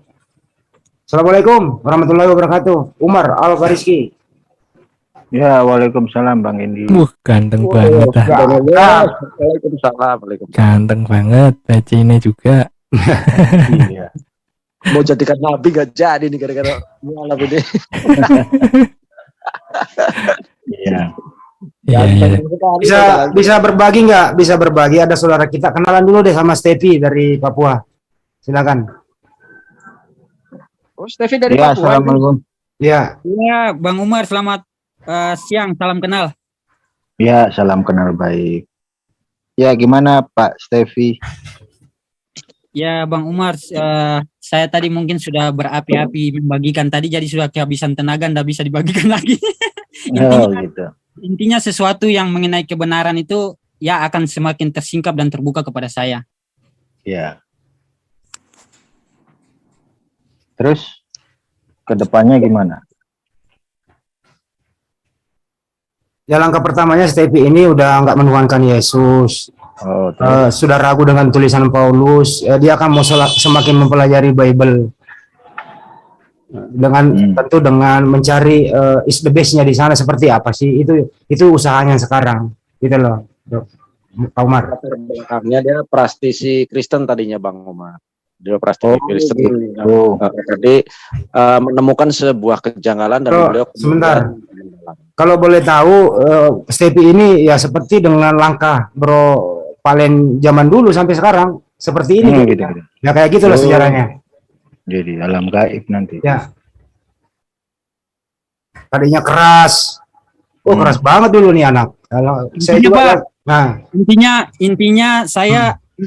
poin pertama yang saya sudah dapat dan mungkin akan saya pelajari lagi, yang saya mau bilang ya memang ada pertentangan dan bahkan mungkin nyawa pun taruhannya. Ya itu saya mau bilang Yesus Kristus itu bukan Tuhan. Itu saja yang pertama saya mau bilang. Terakhir, saya akan semakin dibukakan lagi. Makanya kenapa saya langsung berani mengambil keputusan itu. Sebelum saya mengambil keputusan itu, saya seperti gimana ya, gak seperti ketakutan. Karena mau dibilang kenapa dibilang ketakutan, karena selama ini kan saya sudah sekitar 36 tahun ini dengan iman dan kepercayaan yang selama ini yang sudah mendarah daging di saya untuk sesuatu yang sudah tertanam secara mendarah daging, dan mungkin saya lecehkan dan sia-siakan begitu saja. Makanya saya tidak segampang menyebutkan itu. Saya bahkan bergumul sampai keringat-keringat, gemetaran. Saya bilang, Tuhan Allah tunjukkan kepada saya, jangan sampai saya salah melangkah. Jadi keputusan yang saya ambil ini keputusan seperti kacang-kacang gorengan, Pak, begitu. Oh ya. Subhanallah. Jadi udah mau ninggalin Kristen. Sementara masih belum, lagi mencari Bang. Yang tadi saya bilang, saya minta untuk dibukakan lagi, Pak, supaya karena saya percaya bahwa kebenaran itu ketika kita minta untuk dibukakan, pasti dibukakan lah. Hal jahat saja kita selidiki saja pasti dibukakan terus, apalagi kebenaran yang dari Allah. Ya, berarti Pak Stevi ya percaya karya keselamatan dari Bapaknya Yesus. Kalau keselamatan itu kan kalau pertanyaannya begitu kan, karena Yesus utusan. Iya. Nah, utusan. Nah, terus nanti utusan itu yang dia sampaikan mengenai segala sesuatu tentang Allah. Terus tadi nanti yang mengenai ketika dia naik ke sorga, terus ada seseorang utusan lagi itu utusannya itu siapa? Terus nanti saya pelajari lagi. Tapi untuk poin pertama yang bilang bahwa Yesus Kristus itu adalah Tuhan, saya tidak setuju itu. Berarti di Unitarian dong kalau gitu. Kan Unitarian kan cuma percaya Yesus utusan. Kan Unitarian kan gitu. Iya. Nah sekarang kalau Pak Stevi percaya nggak dengan konsepnya Unitarian? Ada yang janggal nggak? Minta maaf Pak, maksudnya Unitarian itu seperti apa? Saya kurang memahami. Unitarian itu dia itu mengimani Yesus utusan dan Yesus punya Allah Bapa. Kalau mau dibilang itu ya memang Yesus itu utusan Allah, itu ya memang dia Allah, dia Tuhan. Kalau mau dibilang Bapa ya kayak gimana ya? Enggak, kalau di Unitarian kan nggak mengimani Yesus sebagai Bapa, cuma mengimani sebagai utusan. Terus Bapak mengimani nggak konsep keselamatan di ajaran Kristen? Kalau konsep keselamatan di ajaran Kristen, makanya yang saya mau bilang itu saya pelajari lagi, Pak. Ya, kan ada karya keselamatan Yesus disalib. Pak Stephen, percaya nggak Iya. Pak Stephen? Percaya Yesus disalib? Nah, makanya tadi pertanyaan saya ke Pak Handi itu, kalau sebenarnya yang disalib itu orang lain, terus Yesusnya kemana? Makanya saya mau pelajari lagi. Yang Sudah ragu dia, Bro Palen, sudah ragu dia di situ. Di situ dia mau mencari dulu. Makanya tadi saya Kalau arahkan kalau di Quran itu kan ada yang nanya sama orang Yahudi. Orang Yahudi kan nggak ngerti. Iya. Nah, Pak Stevi nanya sama orang Judaism, nanya siapa yang menyalibkan Yesus. Nggak ada yang tahu Judaism. Iya, bahkan di sana juga mereka menolak nama Yesus Kristus kan? Oh, nggak ditolak. Judaism nggak menolak nama Yesus. Tapi kronologis di New Testament berbeda dengan di Quran. Kronologi untuk tokoh sentral itu. Kan kalau di Quran karya keselamatan itu kan sepenuhnya milik Allah. Kalau di PB, di ajaran Kristen, karya keselamatan dari siapa? Dari Bapa kan? Sebenarnya ya memang salah juga sih. Nah iya, kalau salah kenapa masih di situ? Ya itulah makanya tadi, analoginya gini Pak. Makanya Pak, makanya tadi saya bilang Bang Handi sama Pak Dokter tadi, mungkin sama Bang Umar juga. Ya mungkin kan saya bilang, saya kan menyelidiki kebenaran, bantu saya doakan. Karena saya percaya bahwa ketika saya menyelidiki kebenaran itu, Allah nggak mungkin tutup telinga dan tutup mata terhadap saya untuk hal-hal kebenaran. Dia akan membukakan lagi, dan saya akan menemukan kebenaran yang sesungguhnya itu seperti apa. Karena saya percaya ketika poin yang pertama yang menjadi jembatan untuk saya masuk kepada kebenaran pun saya sudah dapat, pasti seterusnya saya akan dapat Bang. Jadi nggak usah ragu, yang penting saya minta dibantu doakan saja. Karena saya juga kan orang awam yang masih mau belajar. Ya, jadi gini Pak. Kalau saya kasih analogi, Tuhan itu kan kalau ngajarin nama manusia kan sesuai dengan kapasitasnya manusia. Kecuali mujizat. Mujizat itu kan di luar nalar kan gitu. Sama kayak kejadian Nabi Isa. Dia lahir di luar nalar kan gitu, di luar nalar pemikiran manusia. Tapi kalau Pak Stevi ngelihat konsep keselamatan, itu analoginya begini. Pak Stevi seorang bapak, terus Pak Stevi punya anak. Pak Stevi merencanakan pembunuhan sama anak itu, sama anaknya Pak Stevi. Benar nggak itu? Kalau sesuai nalar nggak benar. Nah, itu sama kayak konsep soteriologinya orang Kristen. Di PB itu kayak begitu. Jadi karya keselamatan, Yesus disalib, itu rencananya bapaknya Yesus di situ. Nah, ketika bapaknya Yesus bilang yang membunuh Yesus itu kan sebenarnya itu bapaknya Yesus sendiri. Yohanes 3 ayat 16, karena begitu besar kasih Allah akan dunia ini sehingga dia mengaruniakan anaknya yang tunggal. Itu rencana pembunuhan.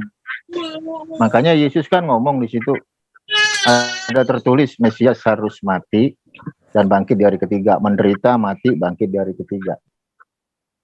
Yang disalahin siapa di PB? Yang disalahin orang Yahudi, yang disalahin orang Romawi.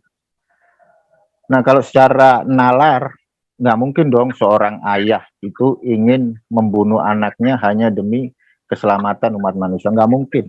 Setiap manusia bertanggung jawab atas dirinya sendiri. Judaism kayak begitu, Islam kayak begitu.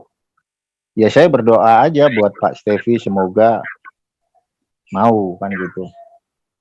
Karena agama itu religion, pertama itu harus bisa diterima dengan akal. Kalau nggak bisa diterima dengan akal, ngapain kita berreligion kan gitu.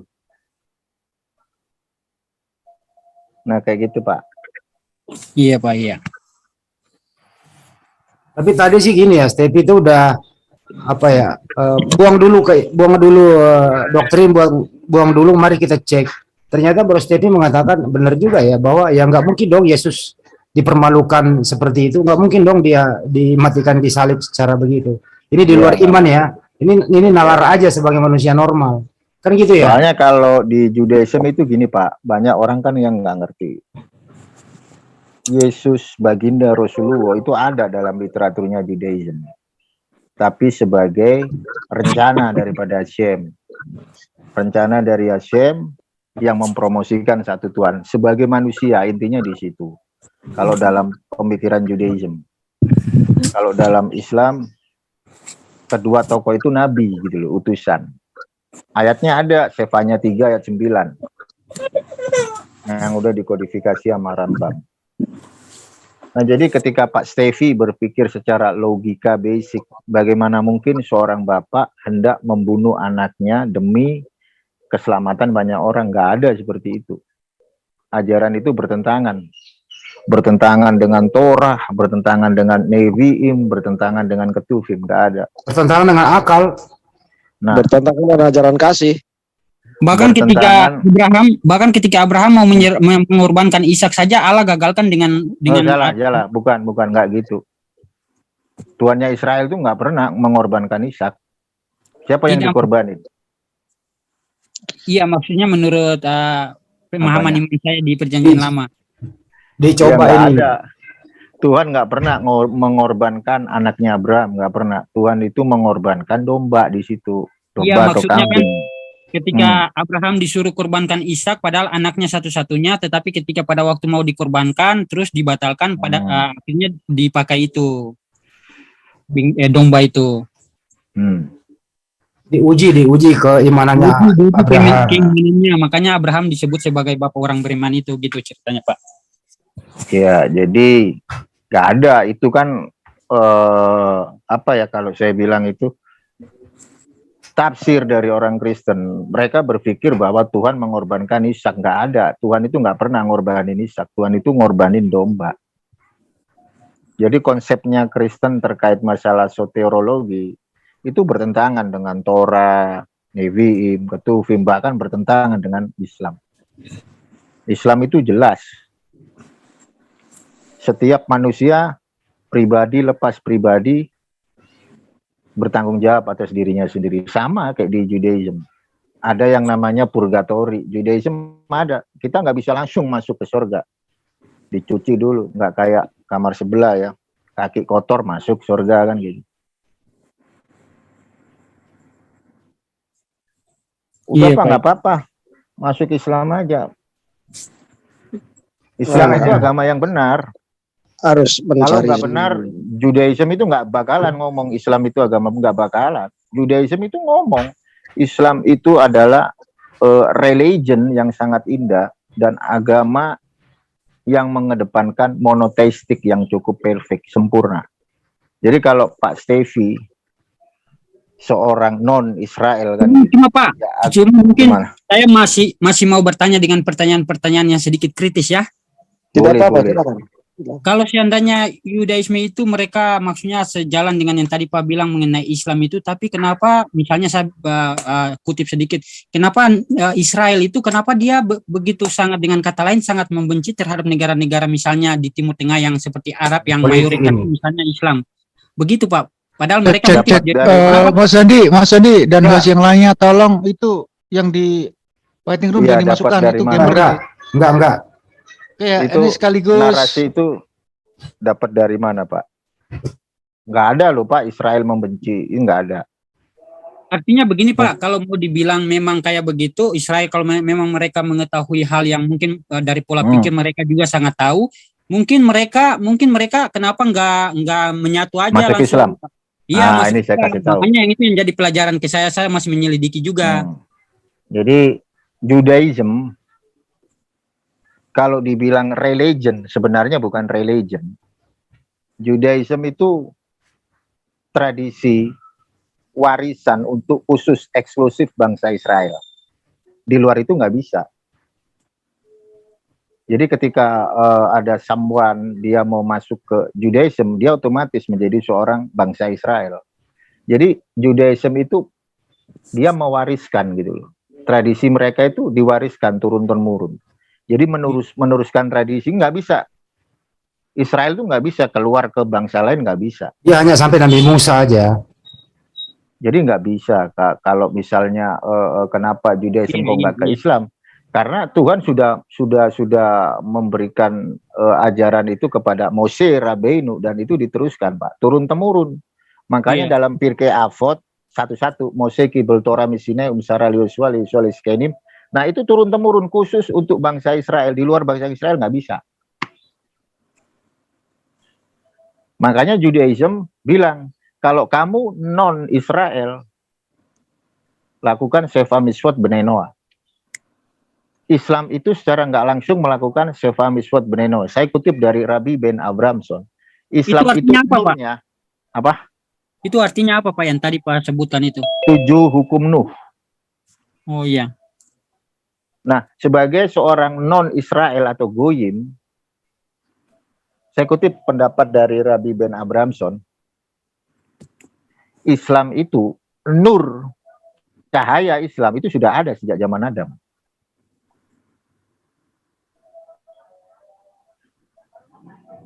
Kalau Bapak berdialog dengan orang lain ya, maaf ya, nggak akan ngerti, Pak. Nah, kalau para praktisi Judaism di dalam literatur mereka berkata bahwa Islam itu sebenarnya sudah ada di eranya Adam, bahkan diduga sebagai religion daripada Nuh, dan Judaism sendiri berkata kepada Islam itu berhak atas olam haba. Ya kenapa? Kalau kita sebagai orang-orang Goyim, kenapa nggak ke Islam? Islam agama benar kok.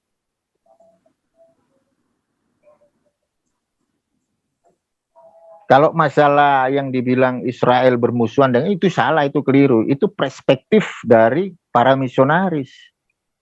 Baru-baru ini aja ada kan perjanjian damai Abraham Accord.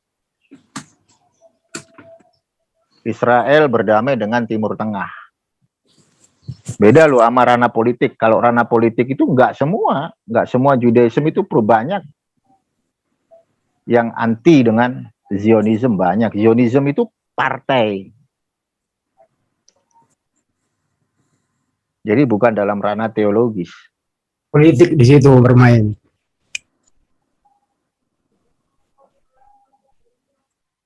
Ya udah Pak Stevi tinggal aja syahadat. Belum, masih mencari kebenaran dulu, Bang. Saya kasih ayatnya, Sevanya Bapak Stevi buka aja Sevanya 3:9. Baginda Rasulullah ada di situ. Sevanya 3:9. Sevanya 3:9. Oke, Pak.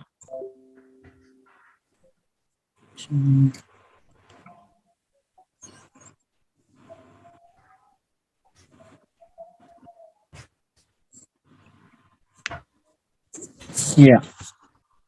Ya, dibaca, Pak. Tuhan akan mengkonvertkan, mengubah mulut bangsa-bangsa untuk apa? Iya, beribadah kepadanya dengan bahu-membahu. Nah, Baginda Rasulullah itu menuhankan siapa? Tuhan. Allah. Iya, Allahnya siapa? Ibrahim. Iya. Ya udah, Pak. Syahadat bagus. Cepat amat.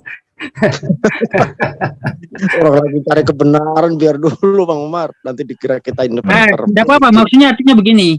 Kalau kebenaran itu Allah pun nggak akan menggagalkan. Pasti kalau bukan benar, pasti dia akan gagalkan ke saya. Tapi kalau selagi benar, nggak usah khawatir. Tidak, maksudnya kita khawatir kepada saudara itu loh, digoreng itu nanti. Enggak apa-apa. Kan Islam dakwah, nggak memaksa. Kalau Judaism dakwah kena, kayak kemarin Bang Umar dakwah gitu, nyuruh orang masuk Judaism kena deliknya saya. Kalau Islam kan enggak, dakwah dia. Menyebarkan dakwah. Nah, di situ Pak, itu kalau saya buka di Melahim Umil Hamod, itu ada nama Baginda Rasulullah.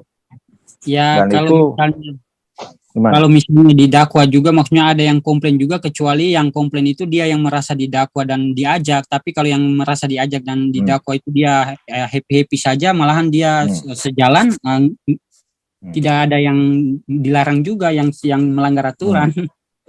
Iya.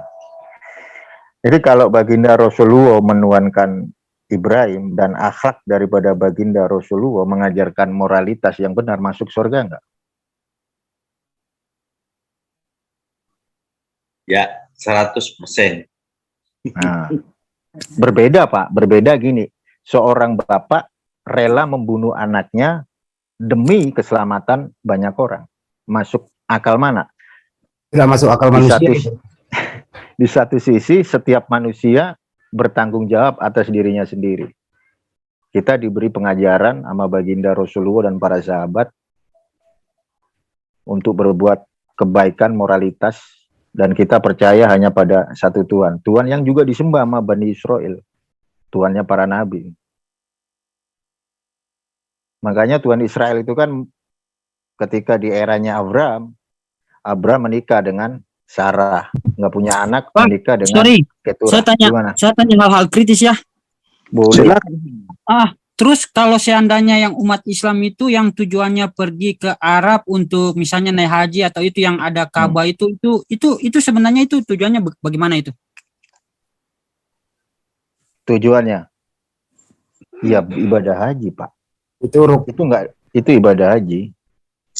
Memenuhi perintah. Iya, mengingat bagaimana bapak kita Abraham. Baitullah itu di mana Baitullah? Itu dalilnya walillahi 'alan nasi hijjul baiti man istata'a ilaihi sabila. Jadi diwajibkan kepada orang-orang yang mampu secara fisik, mampu secara finansial untuk menjalankan ibadah haji, untuk napatilas baginda Nabiullah Ibrahim alaihissalam bersama anaknya Ismail. Subhanallah. Allahu Akbar. Nah itu jadi bapak kita Abraham itu dulu dia bangun namanya Baitullah. Judaism itu boleh sembahyang di masjid. Kenapa? Kalau saya nanya sama umat Kristen nih ya, Judaism itu kalau pergi ke makamnya Ibrahim itu dia pergi ke makam atau pergi ke masjid? Itu masjid itu, makamnya Nabi Ibrahim. Makanya halakah dari Judaism itu diperbolehkan bertefilah di masjid. Karena di masjid ada Allah yang benar. Nggak usah lama-lama, Pak. Hubungi masjid terdekat, tinggal syahadat. Dulu Bro Palen itu kalau mau tefilah itu pilih masjid apa pilih gereja? Masjid. Sama dengan Bro siapa sih namanya? Kok lupa yang di Depok. Billy, Bro Billy itu kalau saya tanya kalau mau tefilah, misalnya Anda berada di Monas. Di situ kan ada katedral sama Istiqlal. Pilih mana kalau mau tefilah? Ya di Istiqlal lah. Karena mereka Yudaisme itu paham bahwa Sang Pencipta alam semesta itu satu. Sama yang dia sembah Yudaisme itu ya sama yang disembah umat muslim, sama. Itu intinya sih ya. Bagus loh Pak. Baginda Rasulullah dan sahabat itu mengajarkan kasih. Mungkin Pak Stevi kan dengarnya dari Tapi Pak, kenapa mereka berhenti saja sampai di Musa, nggak lanjut sampai ke Nabi Muhammad gitu? Ya itu keyakinan mereka seperti itu. Israel. Khusus, kenapa Tuhan itu memilih Israel begitu eksklusif? Kenapa? Apakah Israel itu pinter? Enggak. Saking bebalnya Israel, makanya dia dikasih eksklusif. Tegar tangkuk ya. Tegar tangkuk. Bener, saking bebalnya bener.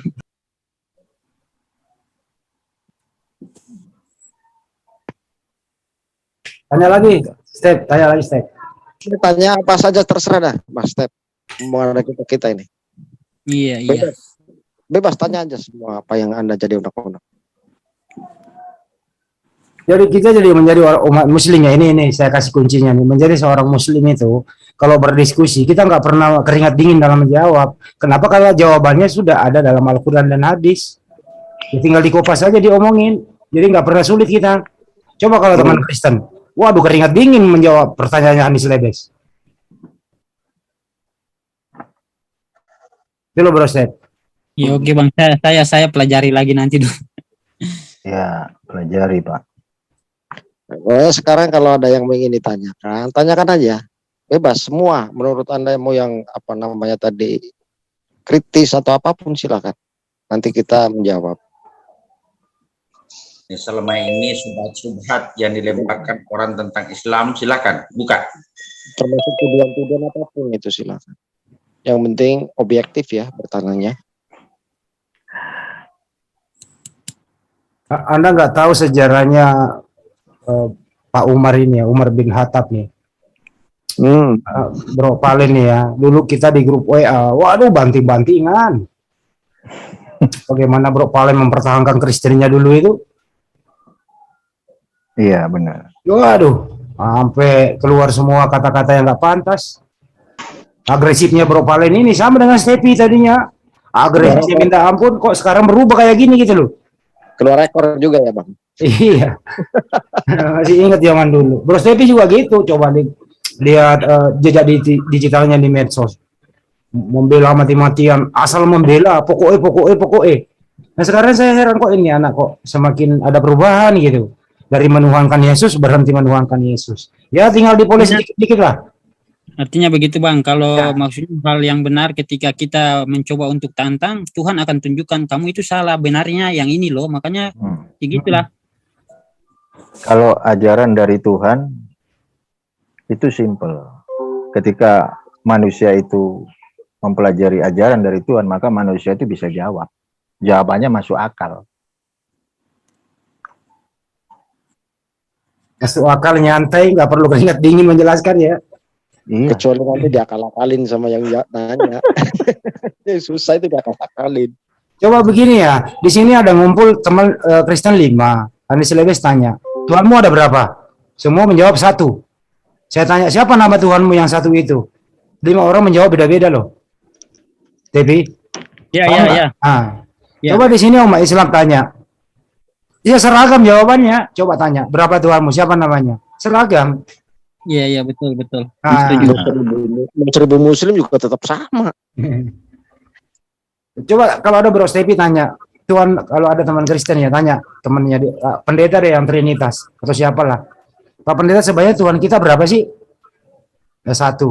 Nah, tanya lagi, terus namanya siapa? Pasti dijelaskan dulu panjang 60 hari baru menjawab salah. Coba aja Bro Stepi. Bener nggak tuh? Iya, kalau untuk masalah itu ya saya sudah tidak bahas lagi karena tadi saya sudah mendapat jawaban yang pastinya tuh Bang. Ya. Enggak, hanya analogi saja tadi. Tinggal dipoles saja. Apa yang meragukan selama ini yang menurut pandangan saudaraku Stepi yang dalam Islam itu ini. Silakan. Ya tinggal apa yang membuat ganjalan bagi Anda saja. Tanya-tanya di sini. Gini Bang, gini Pak. Yang tadi saya bilang selama ini kan saya dari lahir sampai umur sekarang ini saya mengenal ya walaupun ya, ada kepercayaan yang bilang bahwa Yesus Kristus itu Tuhan, tapi saya mau bilang begini. Saya mengenal Allah itu kan dari pengajaran ya, Yesus Kristus ini selama ini doktrinnya itu seperti itu. Jadi ketika saya mau berpaling dari pengajaran yang Yesus Kristus itu mungkin minta maaf dengan kata lain berpaling ke Nabi Muhammad itu mungkin bukan merupakan hal yang gampang, saya harus pelajari lagi. Tetapi ketika segala sesuatu itu yang benar pasti Tuhan akan buka ke saya dan saya akan tertuju kepada sesuatu yang benar itu. Tapi mungkin saya minta waktu untuk pelajari terus. Gini Bang, boleh saya luruskan dulu ya? Boleh. Silakan. Jadi gini Bang, di Islam tidak pernah meninggalkan ajaran Yesus. Jadi ketika Anda mengatakan ketika mengimani ajaran Yesus kemudian meninggalkan ajaran Yesus masuk Islam, itu keliru. Nabi Muhammad tidak pernah meninggalkan ajaran Yesus, cuma melanjutkan dan menyempurnakan. Jadi notabene ajaran para nabi dahulu itu yang diteruskan oleh Rasulullah dalam bentuk sempurna gitu loh. Jadi Islam atau ajaran Nabi Muhammad SAW tidak pernah meninggalkan ajaran para nabi dahulu. Cuma ketika di Islam itu sudah dalam bentuk sempurna, yaitu dalam bentuk ada syariat, ada hukum-hukumnya, itu sudah dalam bentuk disempurnakan. Tapi hakikatnya dasar-dasar dari itu semua adalah estafet dari ajaran seluruh nabi gitu loh. Jadi ketika ada narasi mengatakan bahwa ketika jadi Kristen sudah menjalankan ajaran Yesus, itu justru keliru. Justru Kristen ini sendiri, kalau menurut pandangan saya, kenapa saya dulu itu masuk Islam, karena Kristen tidak menuruti ajaran Yesus. Justru yang dilakukan adalah ajaran dari orang-orang sekitar Yesus dulu, bukan dari ajaran Yesus itu sendiri. Jadi sesungguhnya orang Islam, seperti pertanyaan Anda tadi di awal kepada saya, mengatakan bahwa sesungguhnya bahwa Islam itu tetap beriman kepada Isa alaihissalam atau yang kalian sebut dengan Yesus, cuma dalam bentuk sesuai dengan apa yang diakui pribadi beliau, yaitu beliau mengaku sebagai utusan. Kita beriman beliau sebagai utusan. Dan apa yang diajarkan beliau pada garis merahnya, seluruh nabi mengajarkan la ilaha illallah. Satu garis benang merahnya seluruh nabi mengajarkan itu. Itu loh Bang. Jadi kita tidak pernah, Islam tidak pernah meninggalkan ajaran para nabi, yaitu garis benangnya itu la ilaha illallah, tidak ada Tuhan selain Allah. Gitu loh. Intinya Bro Stepi nggak usah takut disunat. Tenang aja, ada di sini dokter spesialis gratis.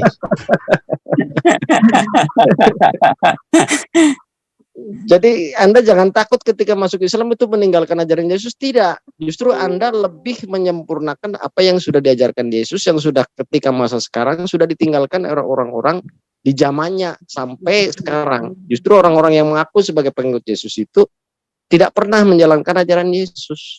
Ketika Anda mau menjalankan ajaran Yesus, ya hanya ada satu-satunya agama di dunia ini yang menjalankan dan masih meneruskan adalah Islam. Itu loh Bang. Dari mana Pak? Dari sawahnya Engkau. Iya Bang, iya. Assalamualaikum. Waalaikumsalam warahmatullahi wabarakatuh. Ini juga mualaf nih. Pak Ganep, silakan Pak Ganep. Oh iya, betul. Betul Mas Tevi. Jadi gini aja poin dari semua yang tadi dibicarakan ya. Poinnya kan untuk mengenal Tuhan ya.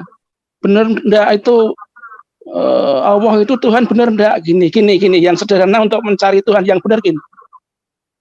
Katakanlah kalau ada jejak manusia yang lewat di kebun atau di mana di padang pasir, dipastikan ada manusia yang lewat enggak barusan tadi, Mas Tevi? Iya Pak. Sorry, ini lagi sedikit berdebat dengan istri. Maksudnya gimana pertanyaannya? Tak ulangi. Kalau ada jejak kerbau yang lewat, dipastikan ada, dipastikan tadi ada kerbau enggak yang lewat gitu. Ada misalnya jejak kerbau, jejak manusia. Sudah dikatakan kalau ada jejak manusia, dipastikan ada enggak manusia yang barusan tadi ada yang lewat.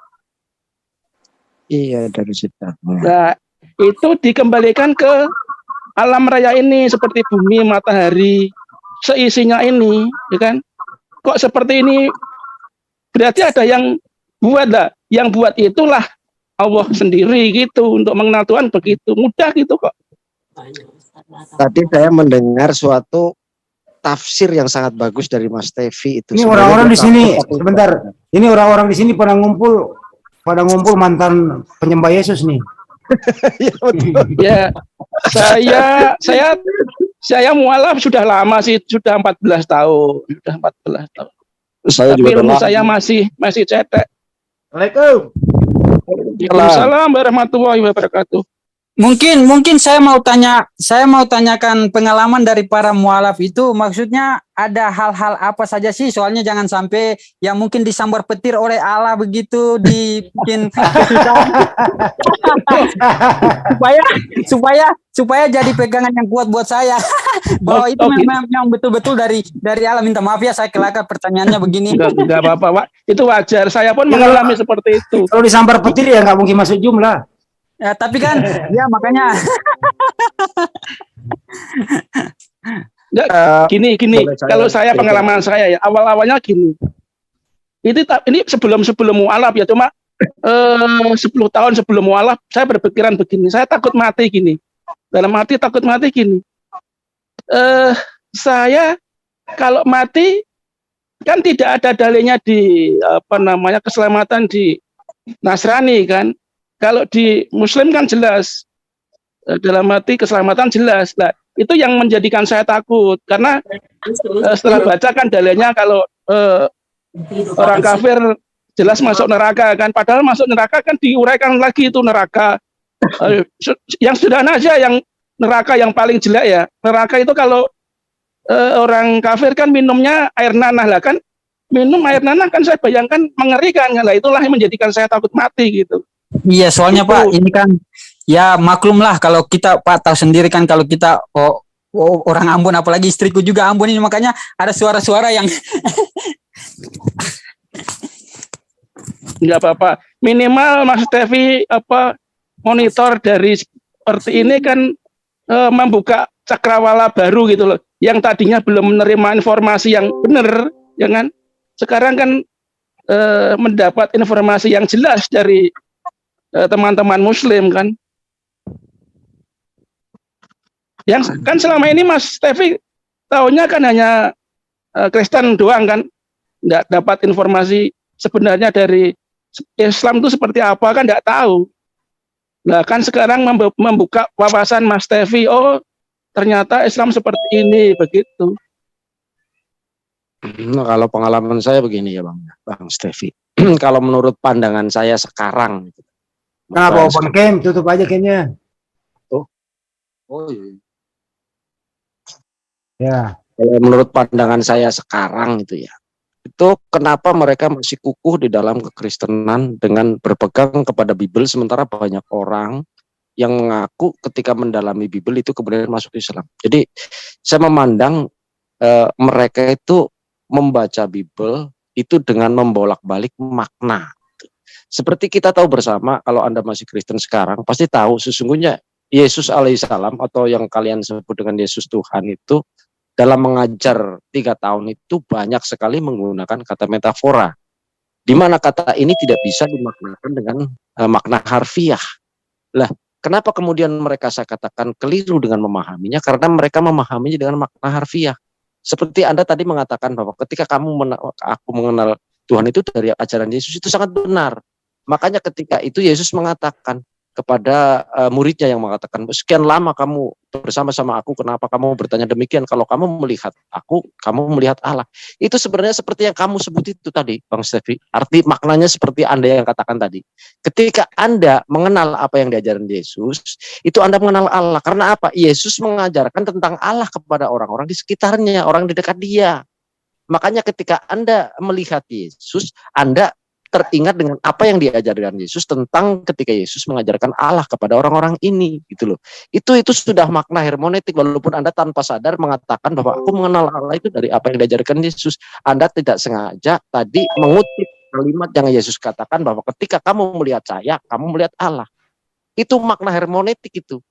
Nah, seperti kayak saya katakan, saya mendalami Alkitab waktu itu sebelum saya dikenal dengan ilmu hermeneutik oleh guru saya. Seperti kemarin dibantah oleh admin, boleh nanti berdebat dengan saya masalah ilmu hermeneutik, Bro admin, boleh nanti lain waktu.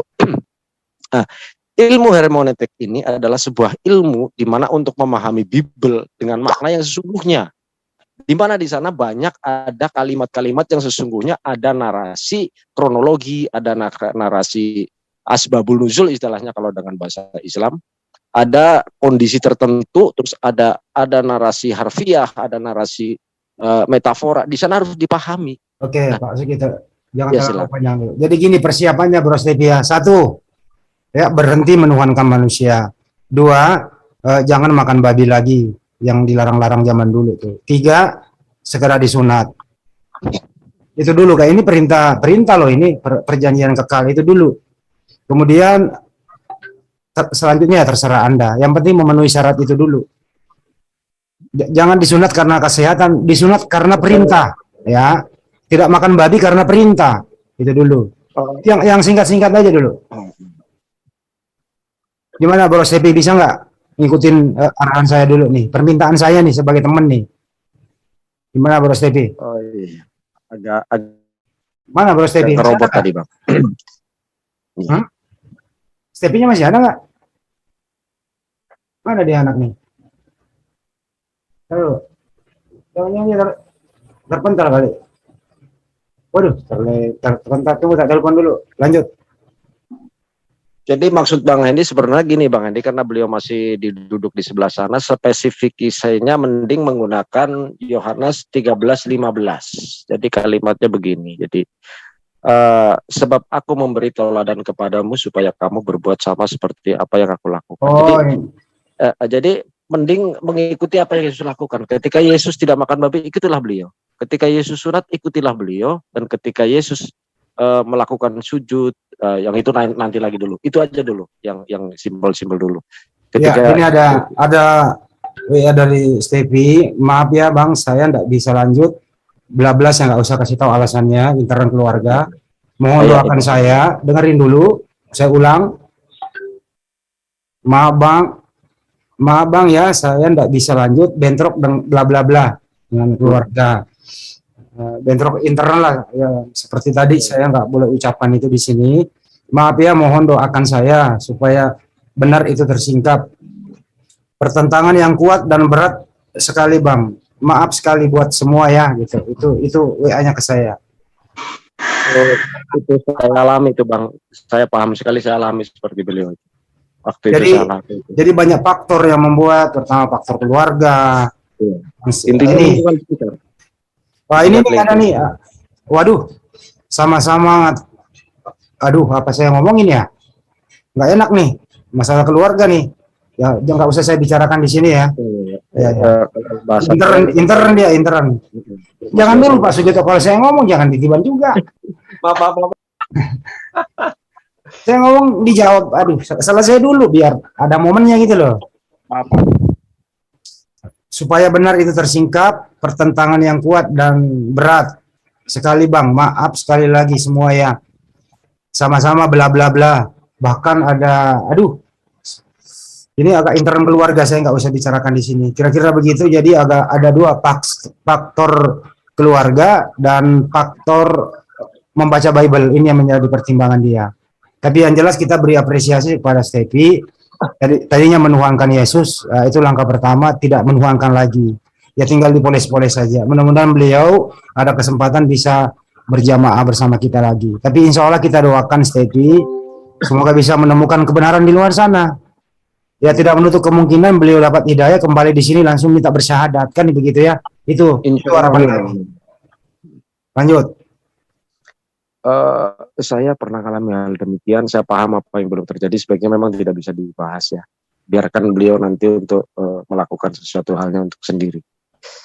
Karena hal itu memang pernah saya alami dan terjadi. Jadi berat diceritakan. Ya yang bisa kita lakukan sekarang adalah mendoakan beliau supaya lepas dari apa yang selama ini beliau mengikat beliau, itu aja. Karena itu yang bisa kita lakukan. Tidak ada hal lain. Ya nanti kalau offline saya bacain semua WA-nya.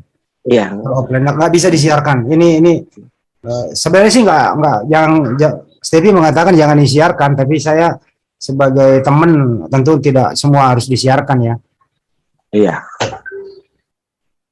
Tapi sedikit banyak kayaknya saya ngerti itu yang terjadi.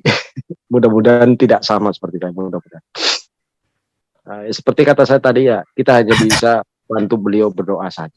Nah ini lagi satu nih, tadi Bang Juma WA saya ada yang mau mualaf, menghubungi Bang Handi, dia sudah hubungi saya beberapa kali, beliau tapi minta telepon tertutup dulu, saya bilang masuk Zoom dulu privat gitu loh. Beliau namanya Ferdinand dari Kalimantan Barat.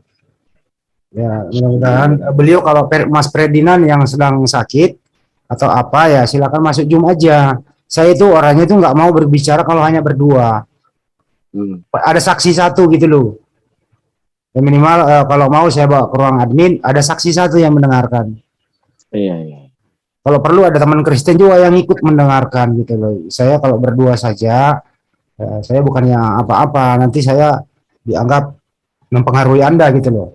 Dia takutnya digoreng sama teman-teman Zoom lain. Takutnya framing. Ada lagi nih. Pesan saya bantu doain saya aja Bang, ya itu aja. Terakhir kepada saya. Ya itu yang harus kita bantu, memang hanya itu saja yang bisa kita lakukan saat ini.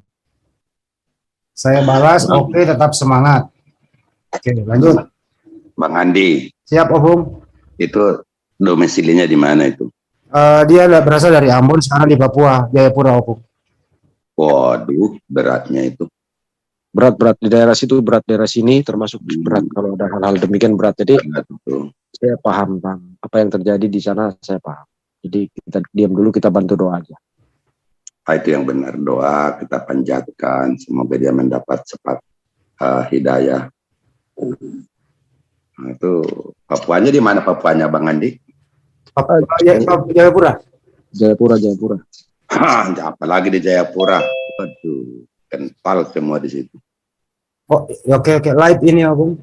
Baik, jadi kita doakan saja saudara kita itu ya.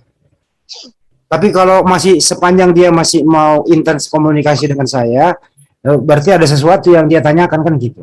Kalau udah diem hilang ya kita nggak tahu dia kemana gitu loh. Tapi kalau intens, ini anak tiap hari gitu loh, tiap jam WA ke saya gitu loh dan seterusnya. Saya sih nggak pernah mempengaruhi. Yang penting kamu ya belajar aja lebih mendalam. Pelajari Bible dulu deh dengan jujur gitu. Hidayah itu datangnya dari Allah, bukan dari kami kan. Kami hanya berdiskusi, menyampaikan. Ya kan kita berdakwah. Tapi bukan pemaksaan lo bro, admin. Jangan lu pikir kita maksa-maksa lo ya.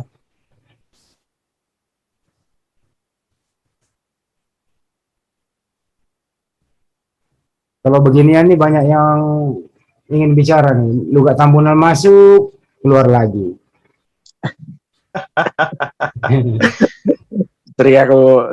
Sering gelut dengan aku itu bang.